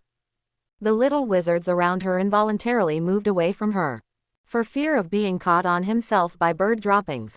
"Oh, Bron, you're mentioned above." Shabini pointed to his daily prophet with some exclamation. That shocked look made the little wizards around them turn their heads involuntarily. "Want to see what's going on?" "Mentioned me." Bron swallowed the sandwich in his mouth and opened his newspaper. Recently, a month after the sales of alienation agents, which had slowed down due to the production of drugs, have once again soared. The Ministry of Magic once again spoke out to resist the alienation potion, and strictly ordered several wizarding families, led by the Foley family, to immediately hand in the formula or stop production. But as soon as the resolution was issued, it was met with massive squib resistance. A large group of squibs marched through the Ministry of Magic in protest and stormed the Ministry of Magic. Along with the news, a group of people dressed in various clothes outside the Ministry of Magic marched outside the Ministry of Magic to protest, and even stormed the Ministry of Magic's external office to attack the relevant people inside. According to reliable sources, the alienation potion allows squibs to regain their magic powers and become wizards. And this news was not opposed by the wizarding family headed by the Foley family. Albert Foley says that wizards' personal intellectual property rights are sacrosanct. The Foley family will definitely not hand over the recipe once the Ministry of Magic does not allow production. The alienation potion will be discontinued. And sympathize with the large number of squibs in the wizarding world. A Hogwarts keykeeper, who did not want to be named, said that the alienation potion had changed his life. Whoever does not allow the production of alienation agents is their enemy. A large number of squibs agreed. It is known that the alienation potion was created by the talented potions master Bron Foley of the Foley family. According to some of the Wizarding World's potions masters, Bron Foley may be nominated for this year's Order of Merlin for his contributions to the Wizarding World. Our reporter. Sure enough, it started. Bron murmured in his heart. Bron, see that there is no mention of you above. And your photos. When Sabini was still excitedly pointing to the picture of himself giving a speech on the effects of the alienation potion, he didn't know who was secretly taking the photo and shouting. You're amazing, Bron, Sir Merlin. I dare say that keykeeper must be Filch. Hogwarts has only one keykeeper. During this time, he laughed every day, and he didn't catch the confinement much. I didn't expect him to be a squib. The little snakes talked about it. Then gather around Bron with excitement. For small snakes, they prefer to follow the strong.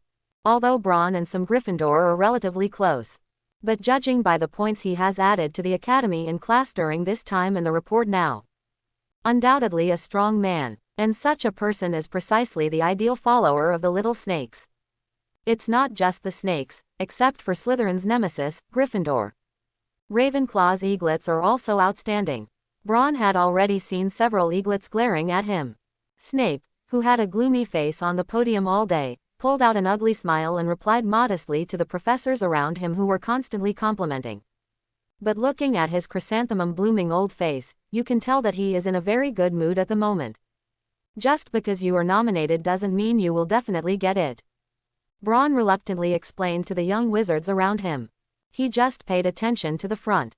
I didn't expect to be nominated for Sir Merlin. This was obviously somewhat unexpected to him. That's awesome too. This is Sir Merlin.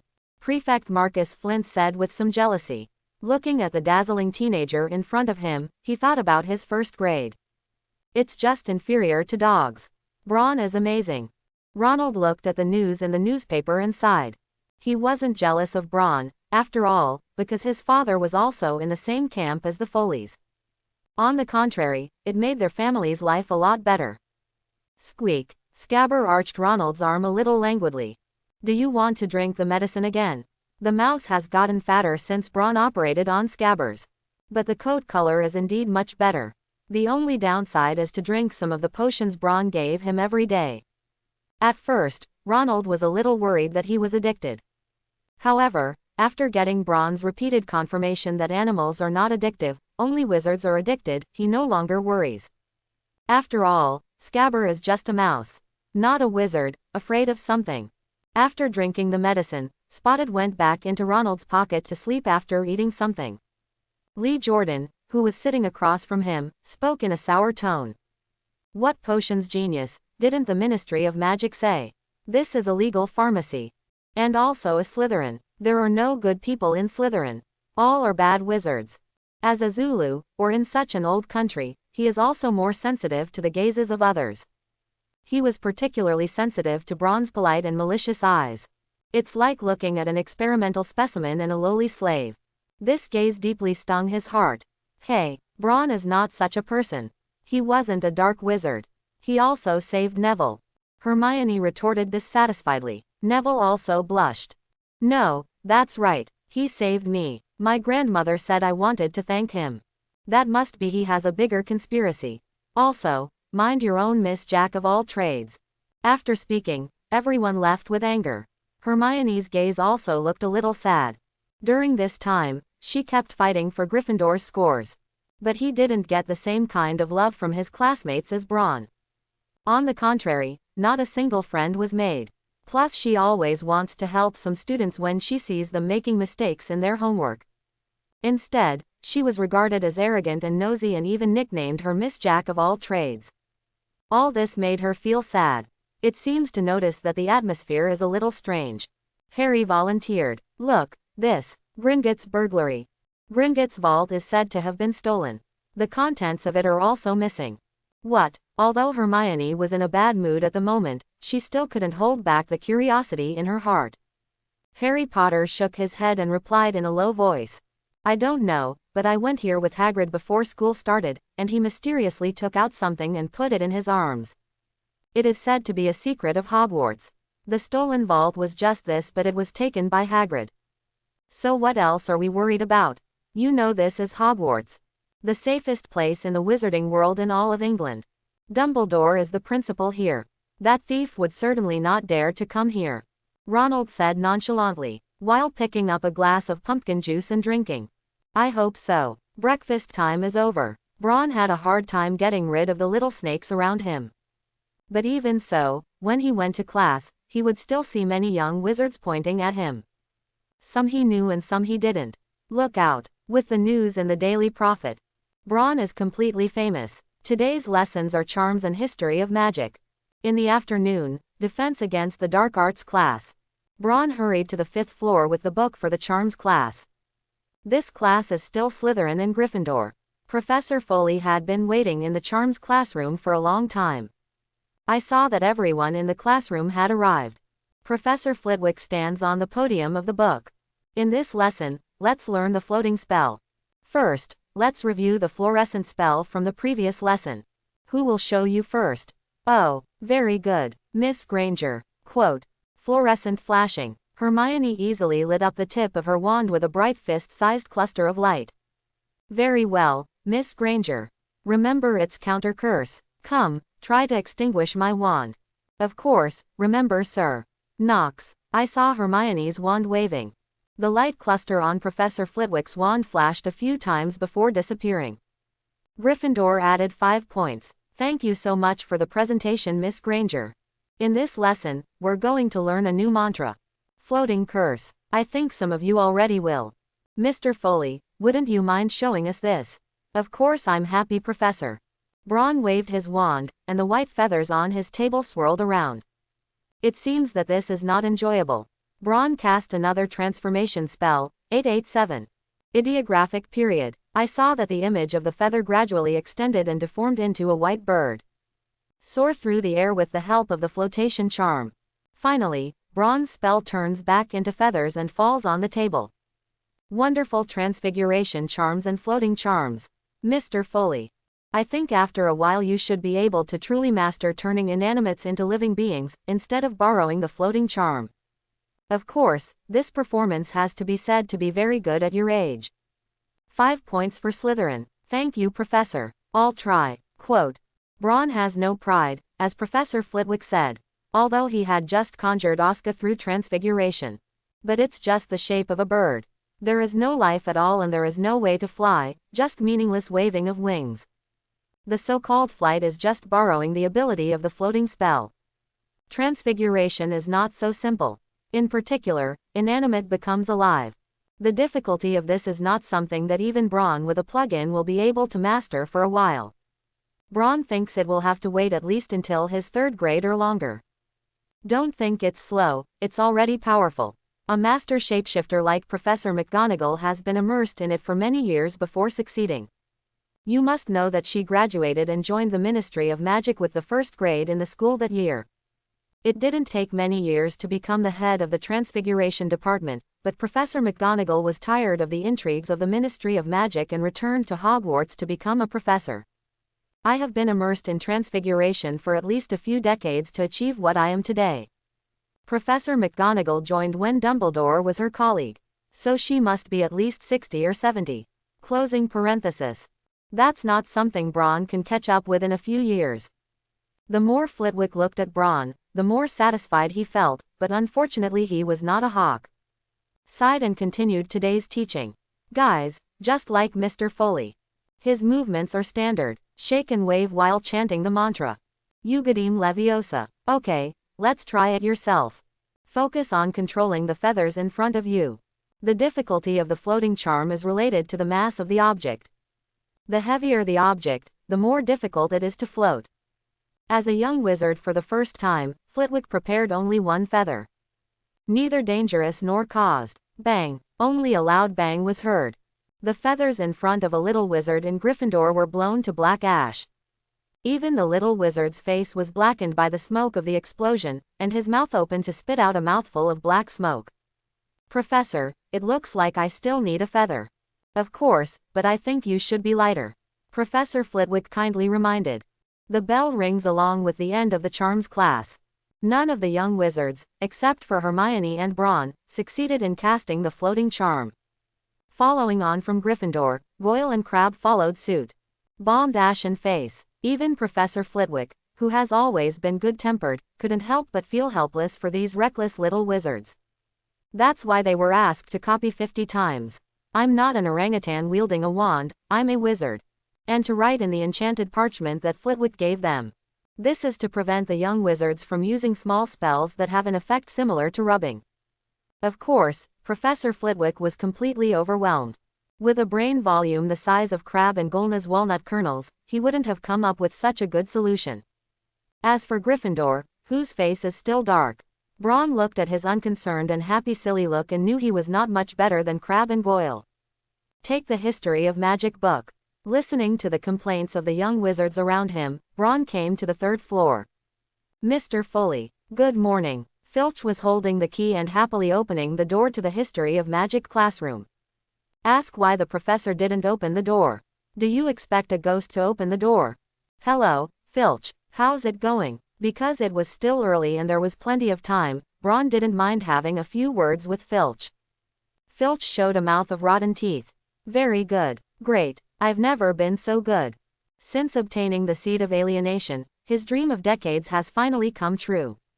The body has also become much younger because of the magic moisture. Most importantly, he has finally gone from a squib to the wizard of his dreams. And he also got a wand of his own. Although he can only rely on his wand to unleash an unstable fluorescent spell. But even that made him burst into tears. The same made him one of the staunchest Foley supporters. All those who are not allowed to produce alienation potions are his enemies. That's good. Work hard. I think as long as you keep pouring potions on your alienation seeds, one day you will be able to rely on your own magic to become a true wizard. After giving Filch a call of chicken blood, watch him leave with his own cat full of smiles. Bron also walked into the classroom. Bron, what did Filch tell you? How do you feel like he's happy? Ronald asked curiously, sitting in the front row. Nothing. I encouraged him to work hard and one day become a real wizard. He's not a wizard. Harry looked up curiously. Of course, otherwise he wouldn't have been cleaning the castle with a mop all the time. Just a cleaning spell and you're done. Quote, quote, Hermione said from the sidelines. Bron didn't shy away from sitting next to Hermione. In the beginning, there will be people who say strange things behind their backs, such as Foley is Slytherin's traitor. Most of these words came from Malfoy and Pansy, some of the people he did not deal with. However, after he dueled a 3rd grader and defeated him head-on, the strange words never came up again. To be honest, Bron was still apprehensive when he dueled him. Don't look at the fact that many of his spells are actually first-year basic spells. A few are also defensive spells similar to armor amulets. But even so, he also easily defeated this clamorous 3rd grader. Don't say anything about others. Even he couldn't believe it. How bad are these wizards? Plus Bron basically scored 15 points a day for Slytherin during this time. This month, at least 200 points have been earned. Under such a performance, even some young wizards who have problems with Bron are not good to say anything. People at least contributed to Slytherin. and those of them who did not do anything and even said that they deducted points. Is it possible to say that Braun's extra points are wrong? If you do that, don't say Braun. Just the saliva of the senior sister and the little wizard of the same grade can drown him. Hermione is right, isn't it said in today's newspapers? Didn't you see it? Well, we're just concerned about the Gringotts theft. Ronald scratched the back of his head a little embarrassed. Gringotts burglary. During this time, Braun patronized the study and did not pay attention to these things. Unexpectedly, the plot has already begun. Quote. Ronald wasn't done yet. After seeing Cuthbert Binns coming through the blackboard, I was so frightened that I closed my mouth. Although he has seen Cuthbert Binns teach many times. But it still scares you. If it weren't for the fact that the back seats in the classroom were full. He won't sit in front at all. Hey, Braun, do you know why Cuthbert Binns is a ghost? To be honest, it was the first time I had seen a ghost become a professor. Ronald stared intently at the blackboard but whispered. If you've seen Hogwarts, a history of the school, you wouldn't ask that kind of question.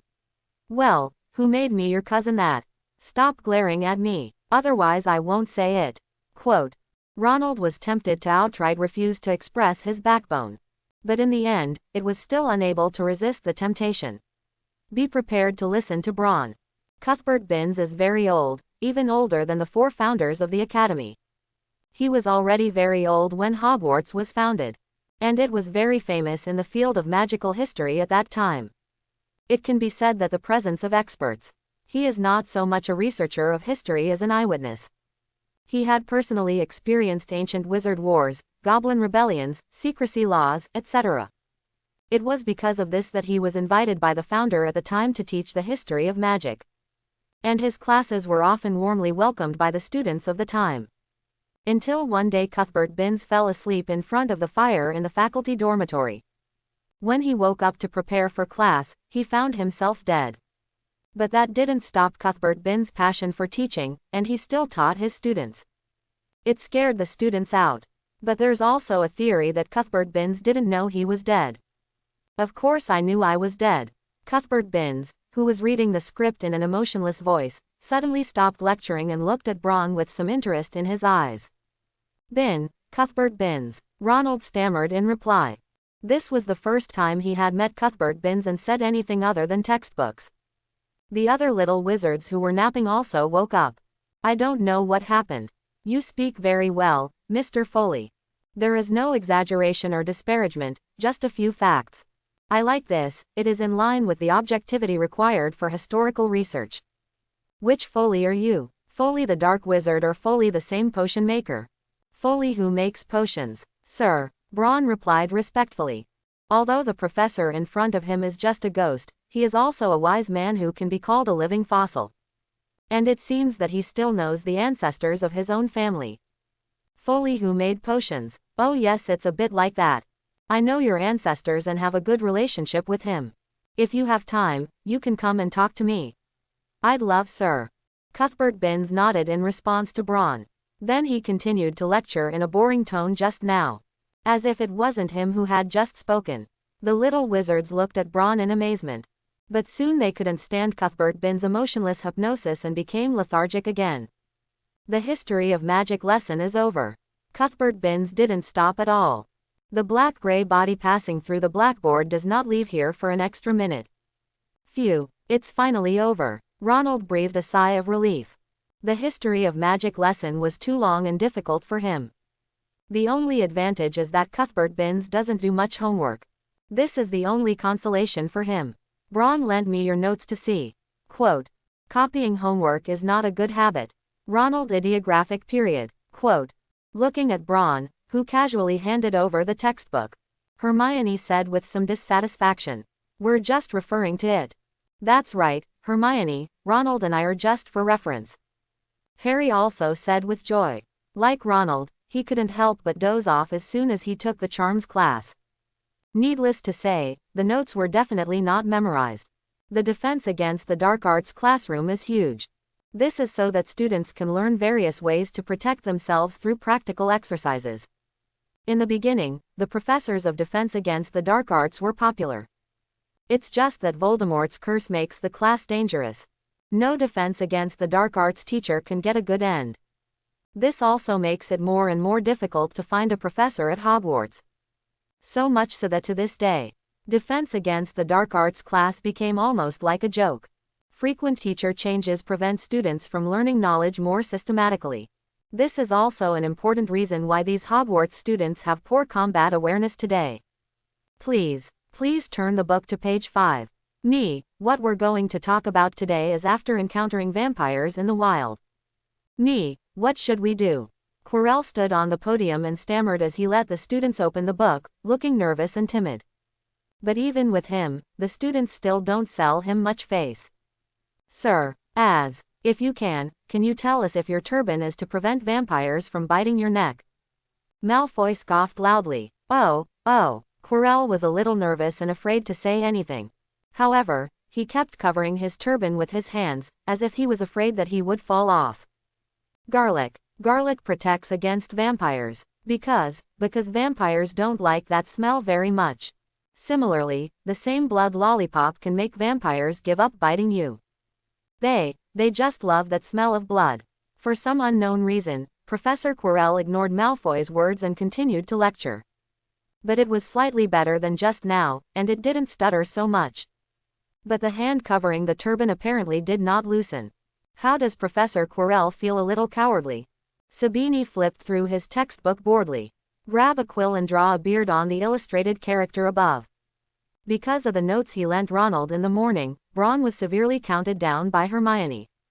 Deciding to ignore him for a lesson, Ron ran back to his Slytherin. I don't know, my mother told me that Professor Quirrell used to study very well. She also said that Professor Quirrell acted as our professor and she was very relieved that. Daphne, who was equally bored, twirled the quill in her hand. It's so dark in this room. I really don't understand why Defense Against the Dark Arts class pulled up all the curtains. Blaise Zambini, wrinkled and sour eyes are clearly dissatisfied with this gloomy environment. I think Professor Quirrell must be a vampire. Otherwise, how would you like this environment? That's impossible. After all, Professor Quirrell's garlic smells too strong. I dare say that even the most hungry vampire would not eat a wizard like Professor Quirrell. Maybe he was marinated with garlic. Quote, listening to the words of the classmates around him, Ron felt a little bored. Of course he knew why, of course because of Voldemort in the back of Quirrell's head. I don't know if Voldemort will die of garlic smelling on Quirrell all day. Ron thought to himself, but when I think of it, Voldemort has no nose. I don't think I can smell it.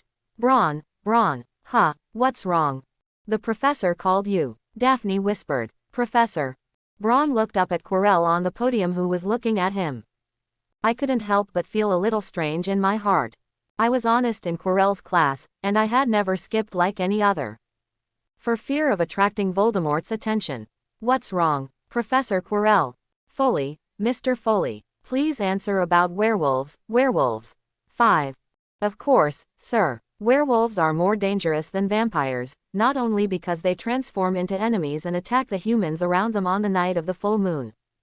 The most important thing is that compared to vampires, after being bitten by a werewolf, you will become a werewolf after being infected. Therefore, after encountering werewolves in the wild, you must run away in time and do not go up with them. Very nice, sir. Slytherin plus 5 points. I heard that one of your potions in your family is very useful. Perhaps in the future, it will also be a way to hinder werewolves. Ron was stunned. Could it be that Voldemort is eyeing the alienation potion? Okay, sit down. I'm just mentioning it in passing. Ron nodded, but I always feel that there is something wrong with the way this garlic essence looks at himself. I couldn't help but become vigilant in my heart. Quirrell is not so easy to deal with. Don't look at him now with a weak kidney and lewd man. He was also an honor student back then and Voldemort could possess and bless him. A first-grade wizard like himself can't beat it. It seems that I have waited to figure it out. This old silver coin. Why don't you stare at yourself? Don't know the trouble of going to the protagonist group.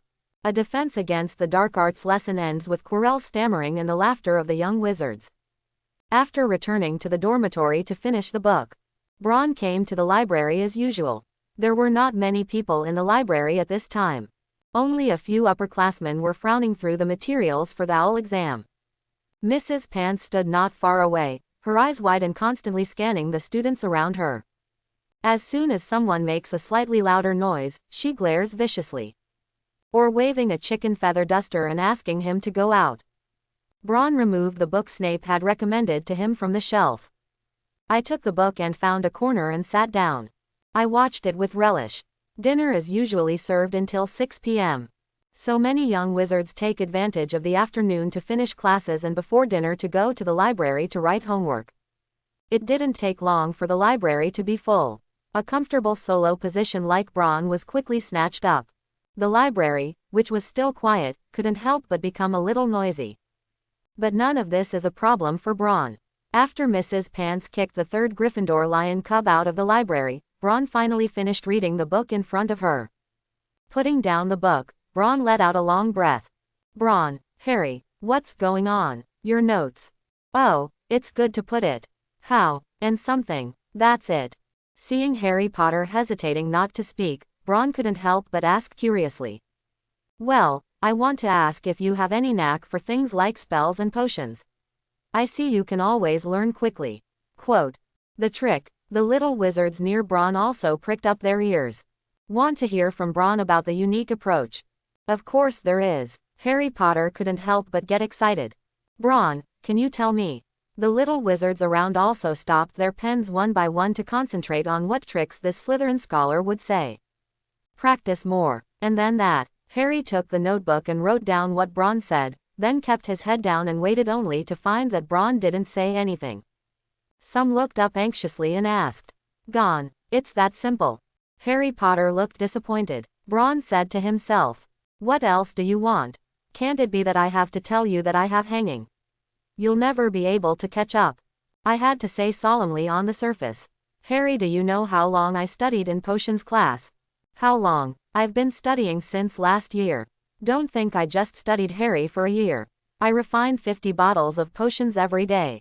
From dawn in the morning until late at night, I basically stayed in the potions room, except for eating and drinking. Ideographic comma. Even so, I'm just more proficient in refining some rudimentary potions. For advanced potions, it often fails. Success never happens overnight. The same is true of spells. Don't look at how majestic I use them, but behind them are my constant efforts.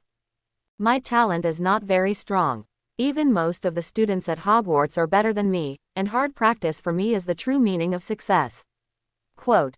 Braun filled bowl after bowl of chicken soup with Harry Potter and the students around him. There is a big one who wants to do a big job. Then defeat Braun's determination to become the school's man. Braun, who looked at the excited little wizards, expressed satisfaction and continued to look down at his book. Was he telling a lie? Of course not, if you really want to study a day, as he said, as long as you are not a fool. Something will definitely be achieved. But are these words realistic? Of course it's unrealistic. A group of teenage wizards are just the age to be playful and active. Expect them to do nothing like ascetics and just to study. Is this possible? Braun was sure that in a few hours half of the young wizards would have to be back in shape. Another half are able to last until the night before going to bed and then forget about it tomorrow morning. Only a very small number of young wizards may be able to last longer. Of course, these things have nothing to do with him anymore. How did Braun tell you? Ronald sat at his desk eating a box of BB multi-flavored beans and writing about today's homework. Harry sighed but looked a little excited. I didn't say it.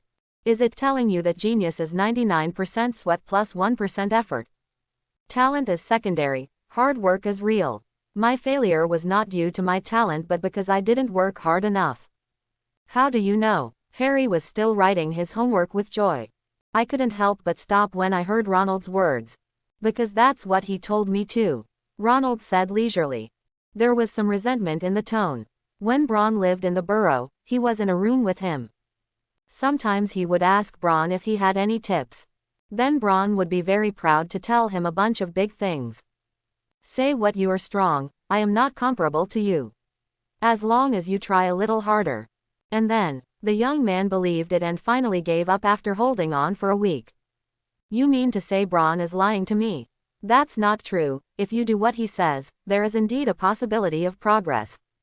That's not the end. But can you give up Quidditch, wizarding chess, all kinds of entertainment and stay in one place every day and read books and books? But Braun doesn't. Ronald interrupted. Braun is different from us, Harry. There is always some genius in this world. Braun is my cousin, and I know him better than you. He came to stay at my house for a while during the summer vacation. According to logic, this should be relaxed, because at this time he has developed a potion by himself. But not for him. Every day before dawn, I get up to practice potions, then eat and refine. In the evening, they will talk to us for a while and then study. And this was still in our house. Because the conditions are relatively simple, I am afraid that it will affect my rest, so I basically go to bed early. But when he was at home, my third brother, Percy, used to try to live according to Braun's routine. But after insisting on it for 3 days, he gave up completely. Really, is it so difficult? Harry Potter said dryly. Of course he knew Percy. Gryffindor's prefect, very good to learn. Is it such a good wizard can't stand Braun's schedule? Otherwise, why do you think he achieved all kinds of remarkable results at this age? But I see Hermione didn't work hard, but she seemed to know everything. Isn't she also from a muggle? Of course I work hard. Hermione came over with a pile of books. Oh, Hermione, you heard it all. Harry blushed. Saying bad things about others behind their backs is not a good thing. What's more, he was caught in person. Yes, I hear that. Quote. It's okay, Harry, you just don't see my efforts. As he spoke, he took out his notes. I also study late every day. Ronald and Harry couldn't help but feel a little dizzy as they looked at the large book of notes. They also saw Hermione's notes for the first time. I usually borrowed Braun for any notes I needed through Ronald's connections. Seeing no success is not so easy. Okay, give it back to me. I'm going to keep learning. Quote. Walking through the empty castle, Braun's expression could not hide his exhaustion. He had just finished practicing potions from his classroom on the 4th floor. I don't know what's going on. Braun was originally practicing potions in Snape's office, but I don't know what Snape has been smoking recently and waiting to change the place to the 4th floor. Rubbed his somewhat swollen head.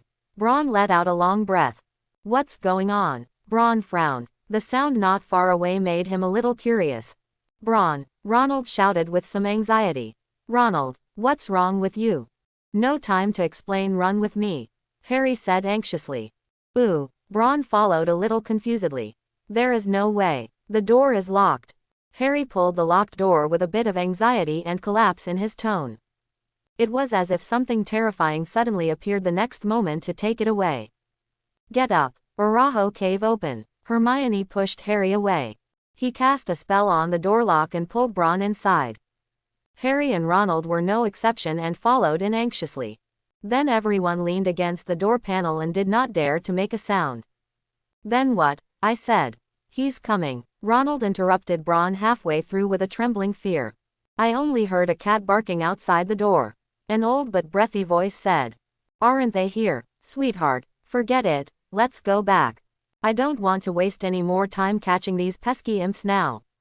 I'm going to hurry up and practice my magic. How about I prepare dried fish for you later? It's fresh. Quote. The sound faded away with the burst of cat barking. The people in the room also breathed a sigh of relief. It's good that Filch didn't come in. We are safe now. Ronald breathed a sigh of relief. I think you're talking a little early. Braun swallowed his saliva and said tremblingly. He didn't feel so scary when he read the book. But when he faced it himself, he discovered how terrifying the three-headed dog described in the book loved to listen to music was. Ronald and the others turned their heads and their originally somewhat puzzled expressions instantly became frightened. I saw a three-headed dog 4 or 5 meters tall crawling in front of everyone in chains. Blood vessels are clearly visible in the yellowed eyes. The stench of breathing in the mouth continued to linger on the tip of the nose of the 4 people. Run, Braun shouted. Meanwhile, the three-headed dog also reflected. The fishy smelly mouth full of mucus kept opening and closing, wanting to eat the small snack in front of him. All petrochemical, armor protector. Braun uttered his only offensive spell at the fastest speed in his life. A yellow glow flashed from the tip of the staff and hit the head of the three-headed dog, but the spell that was enough to petrify a wizard only made the monster in front of him shake his head. Didn't hurt him in the slightest. On the contrary, it stimulates its ferocity. Constant rushing at Bron growled. The chains on his body collapsed straight, as if they would break in the next second. "Come out, Bron," Hermione shouted anxiously from outside the door.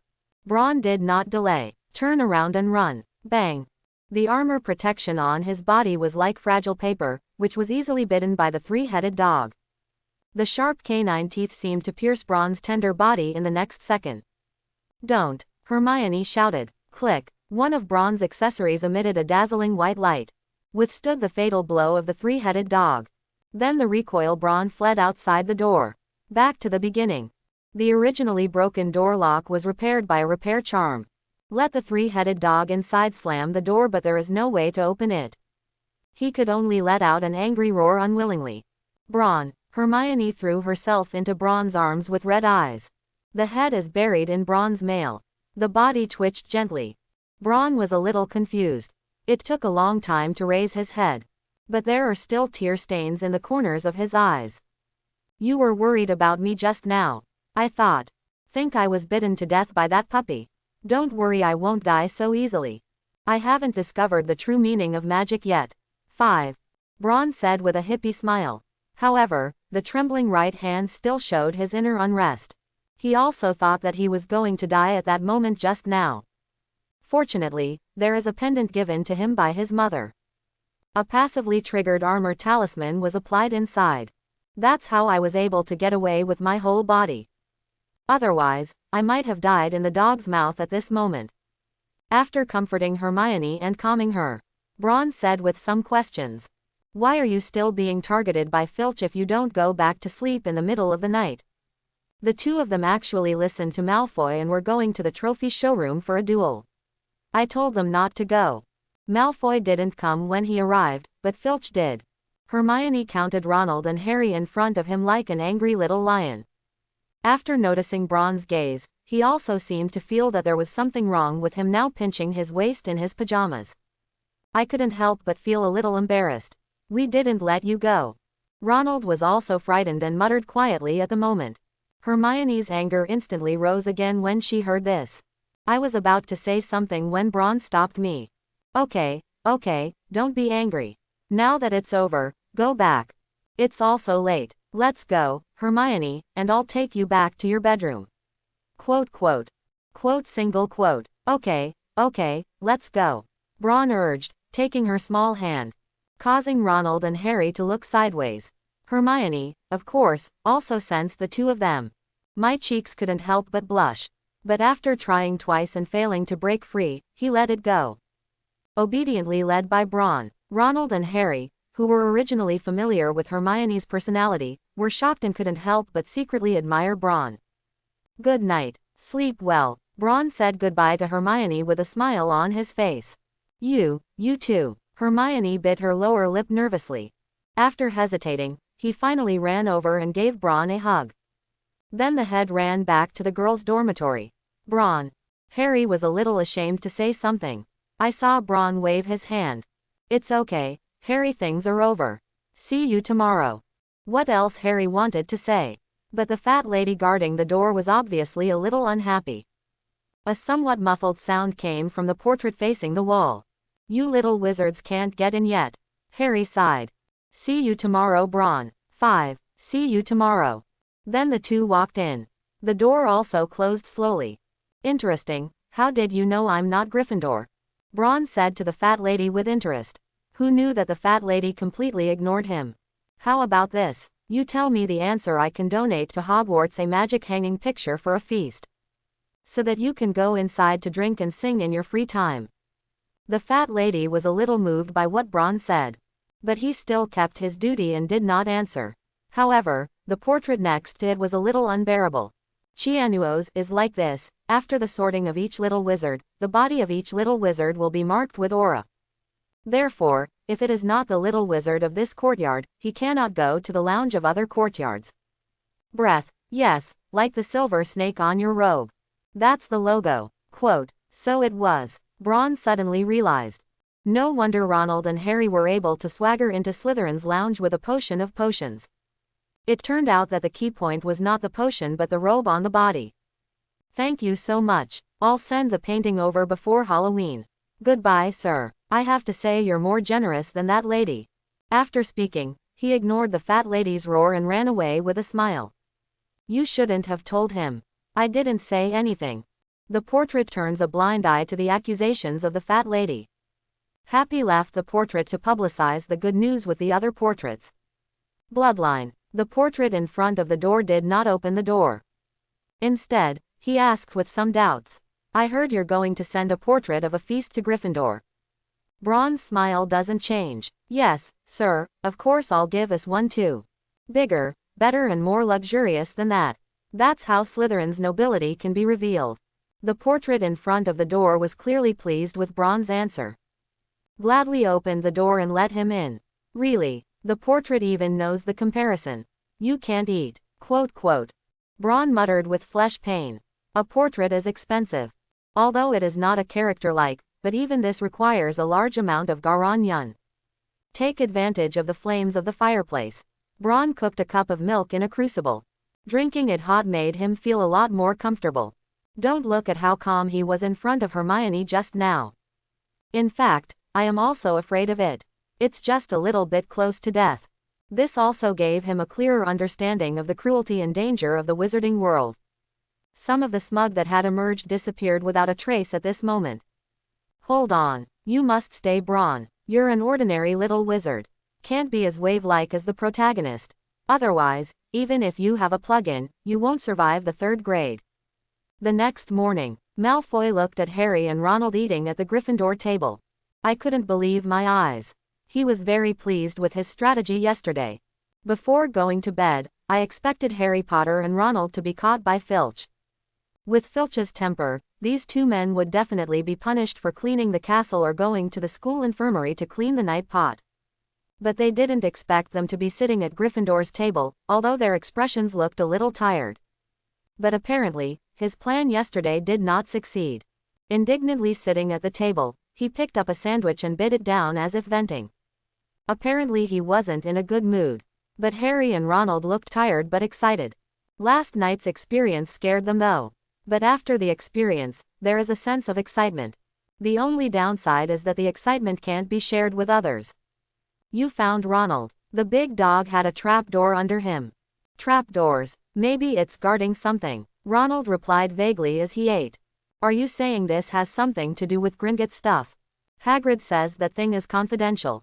And it will only be safe if it is placed at Hogwarts. Quote. Quote. Quote. The two men discussed fiercely, but the only thing that could be sure was that the thing was only 2 inches in size. I don't know anything else.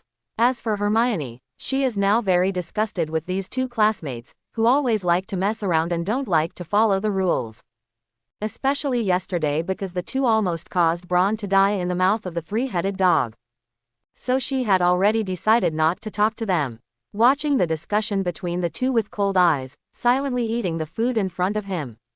For Hermione, ignore them. They feel good. To be honest, if it weren't for Braun, they wouldn't have wanted to play with this little witch who always thinks she likes to command others. It was another Tuesday a week later. Flutter, flutter. With the sound of wings waving, owls flew in from outside the auditorium. Brought everyone's packages in. Braun had finished eating by this time. I left in a hurry because there was no package. He didn't want to eat breakfast stained with owl feathers. Oh, my God, what is it? Ronald watched as several owls joined forces to throw a large slender package on the table. As soon as the owls threw them on the table, they knocked over a lot of things, causing the little wizards to scream. Harry, your package. And a text message. Ronald handed the letter to Harry. The envelope is made of off-white paper without signature. The letter inside was written in Nice olive ink. Don't open the package, it's a new broom inside. I don't want anyone else to know. So as not to be exposed. Make good use of it, Harry. Professor McGonagall. Harry couldn't hide the joy in his heart. Looking up at the faculty AFDB seat, Professor McGonagall was smiling and nodding to himself. He couldn't wait to share it, but because of Professor McGonagall's advice, he could only hide it in his heart. What's wrong? Look, Ronald took Harry's letter. 2001 light wheel. It's not cheap. It seems that Professor McGonagall is really optimistic about you.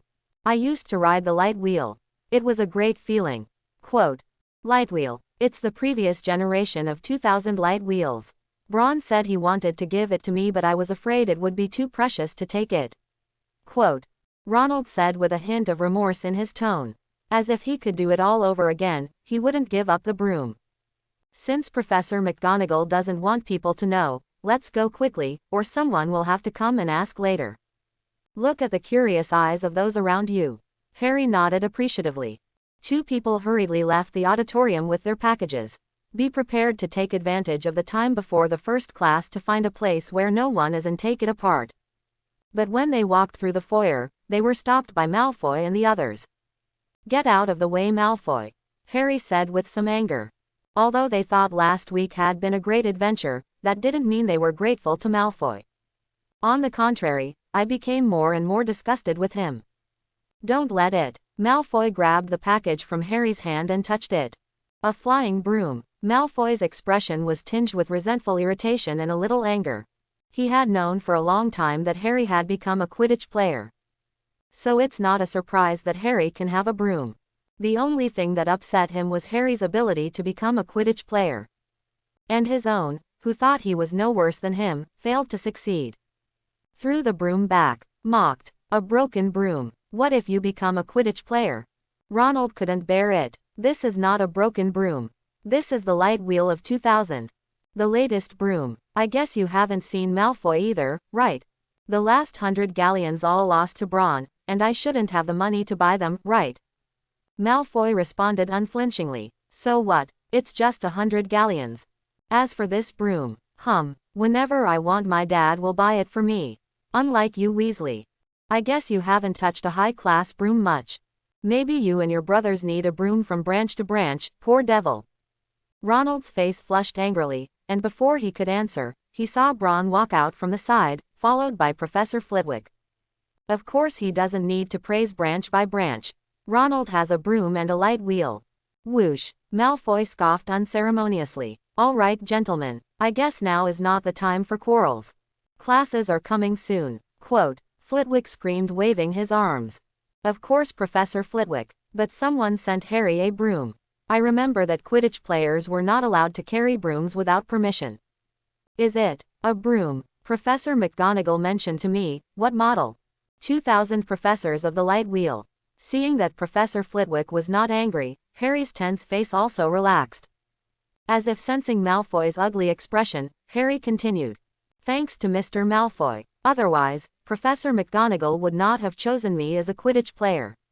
And this broom is also thanks to him. Professor Flitwick looked a little confused. Okay, hurry up and send the broom back. Mr. Malfoy said that flying brooms should not be used casually in the hallway. Remember not to be late for class. We got the professor. The 2 squeezed Crabbe and Goyle on the stairs and ran upstairs laughing at Malfoy's ugly face. Let's go, Braun, and tell me what you think. I find it interesting.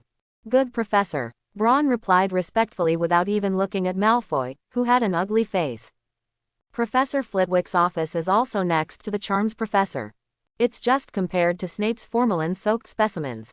Professor Flitwick's office is filled with various badges of honor and group photos. In addition, there are a variety of books. Noticing Braun's gaze, Professor Flitwick said proudly. Those are the trophies I won when I was young in dueling competitions. The room was a little messy. Professor Flitwick waved his wand to tidy up. Want coffee or tea? I think a little wizard your age prefers cocoa. Professor Flitwick winked interestingly. Wave your wand. A cup of hot cocoa with a rich aroma appeared in front of Braun and him. Very tasty, Professor. Braun took a sip of admiration. Then he voiced his doubts without delay. It's such a professor. When I released the fluorescence spell, I found that the fluorescence spell didn't just emit light but also temperature and heat. Saying that, the tip of Braun's wand lit up with a white cloud of light. As he ramps up the output of his magic, the fluorescent spell became more and more shiny and finally broke away from the wand and turned into a suspended light cluster. Very full of magic. Braun ideographic period. Mr. Foley first encouraged and continued. That's right. In fact, the magic lamp in the magical world uses this principle of the fluorescent spell. Combine with some spars that can store mana through the fluorescent spell. Make a magic lamp that can be used for a long time. If you want to learn. No, Professor Flitwick. Braun interrupted Professor Flitwick. I mean, can the light and heat of the fluorescent spell be used as an aggressive means? Is it an attack spell like smashing bones? Oh, talk about it. Quote, Professor Flitwick was not the slightest bit angry at the interruption but marveled at Braun's idea. It's like Professor McGonagall's love of transfiguration. Professor Flitwick is the same for charms lessons. I hope everyone will support it and subscribe more.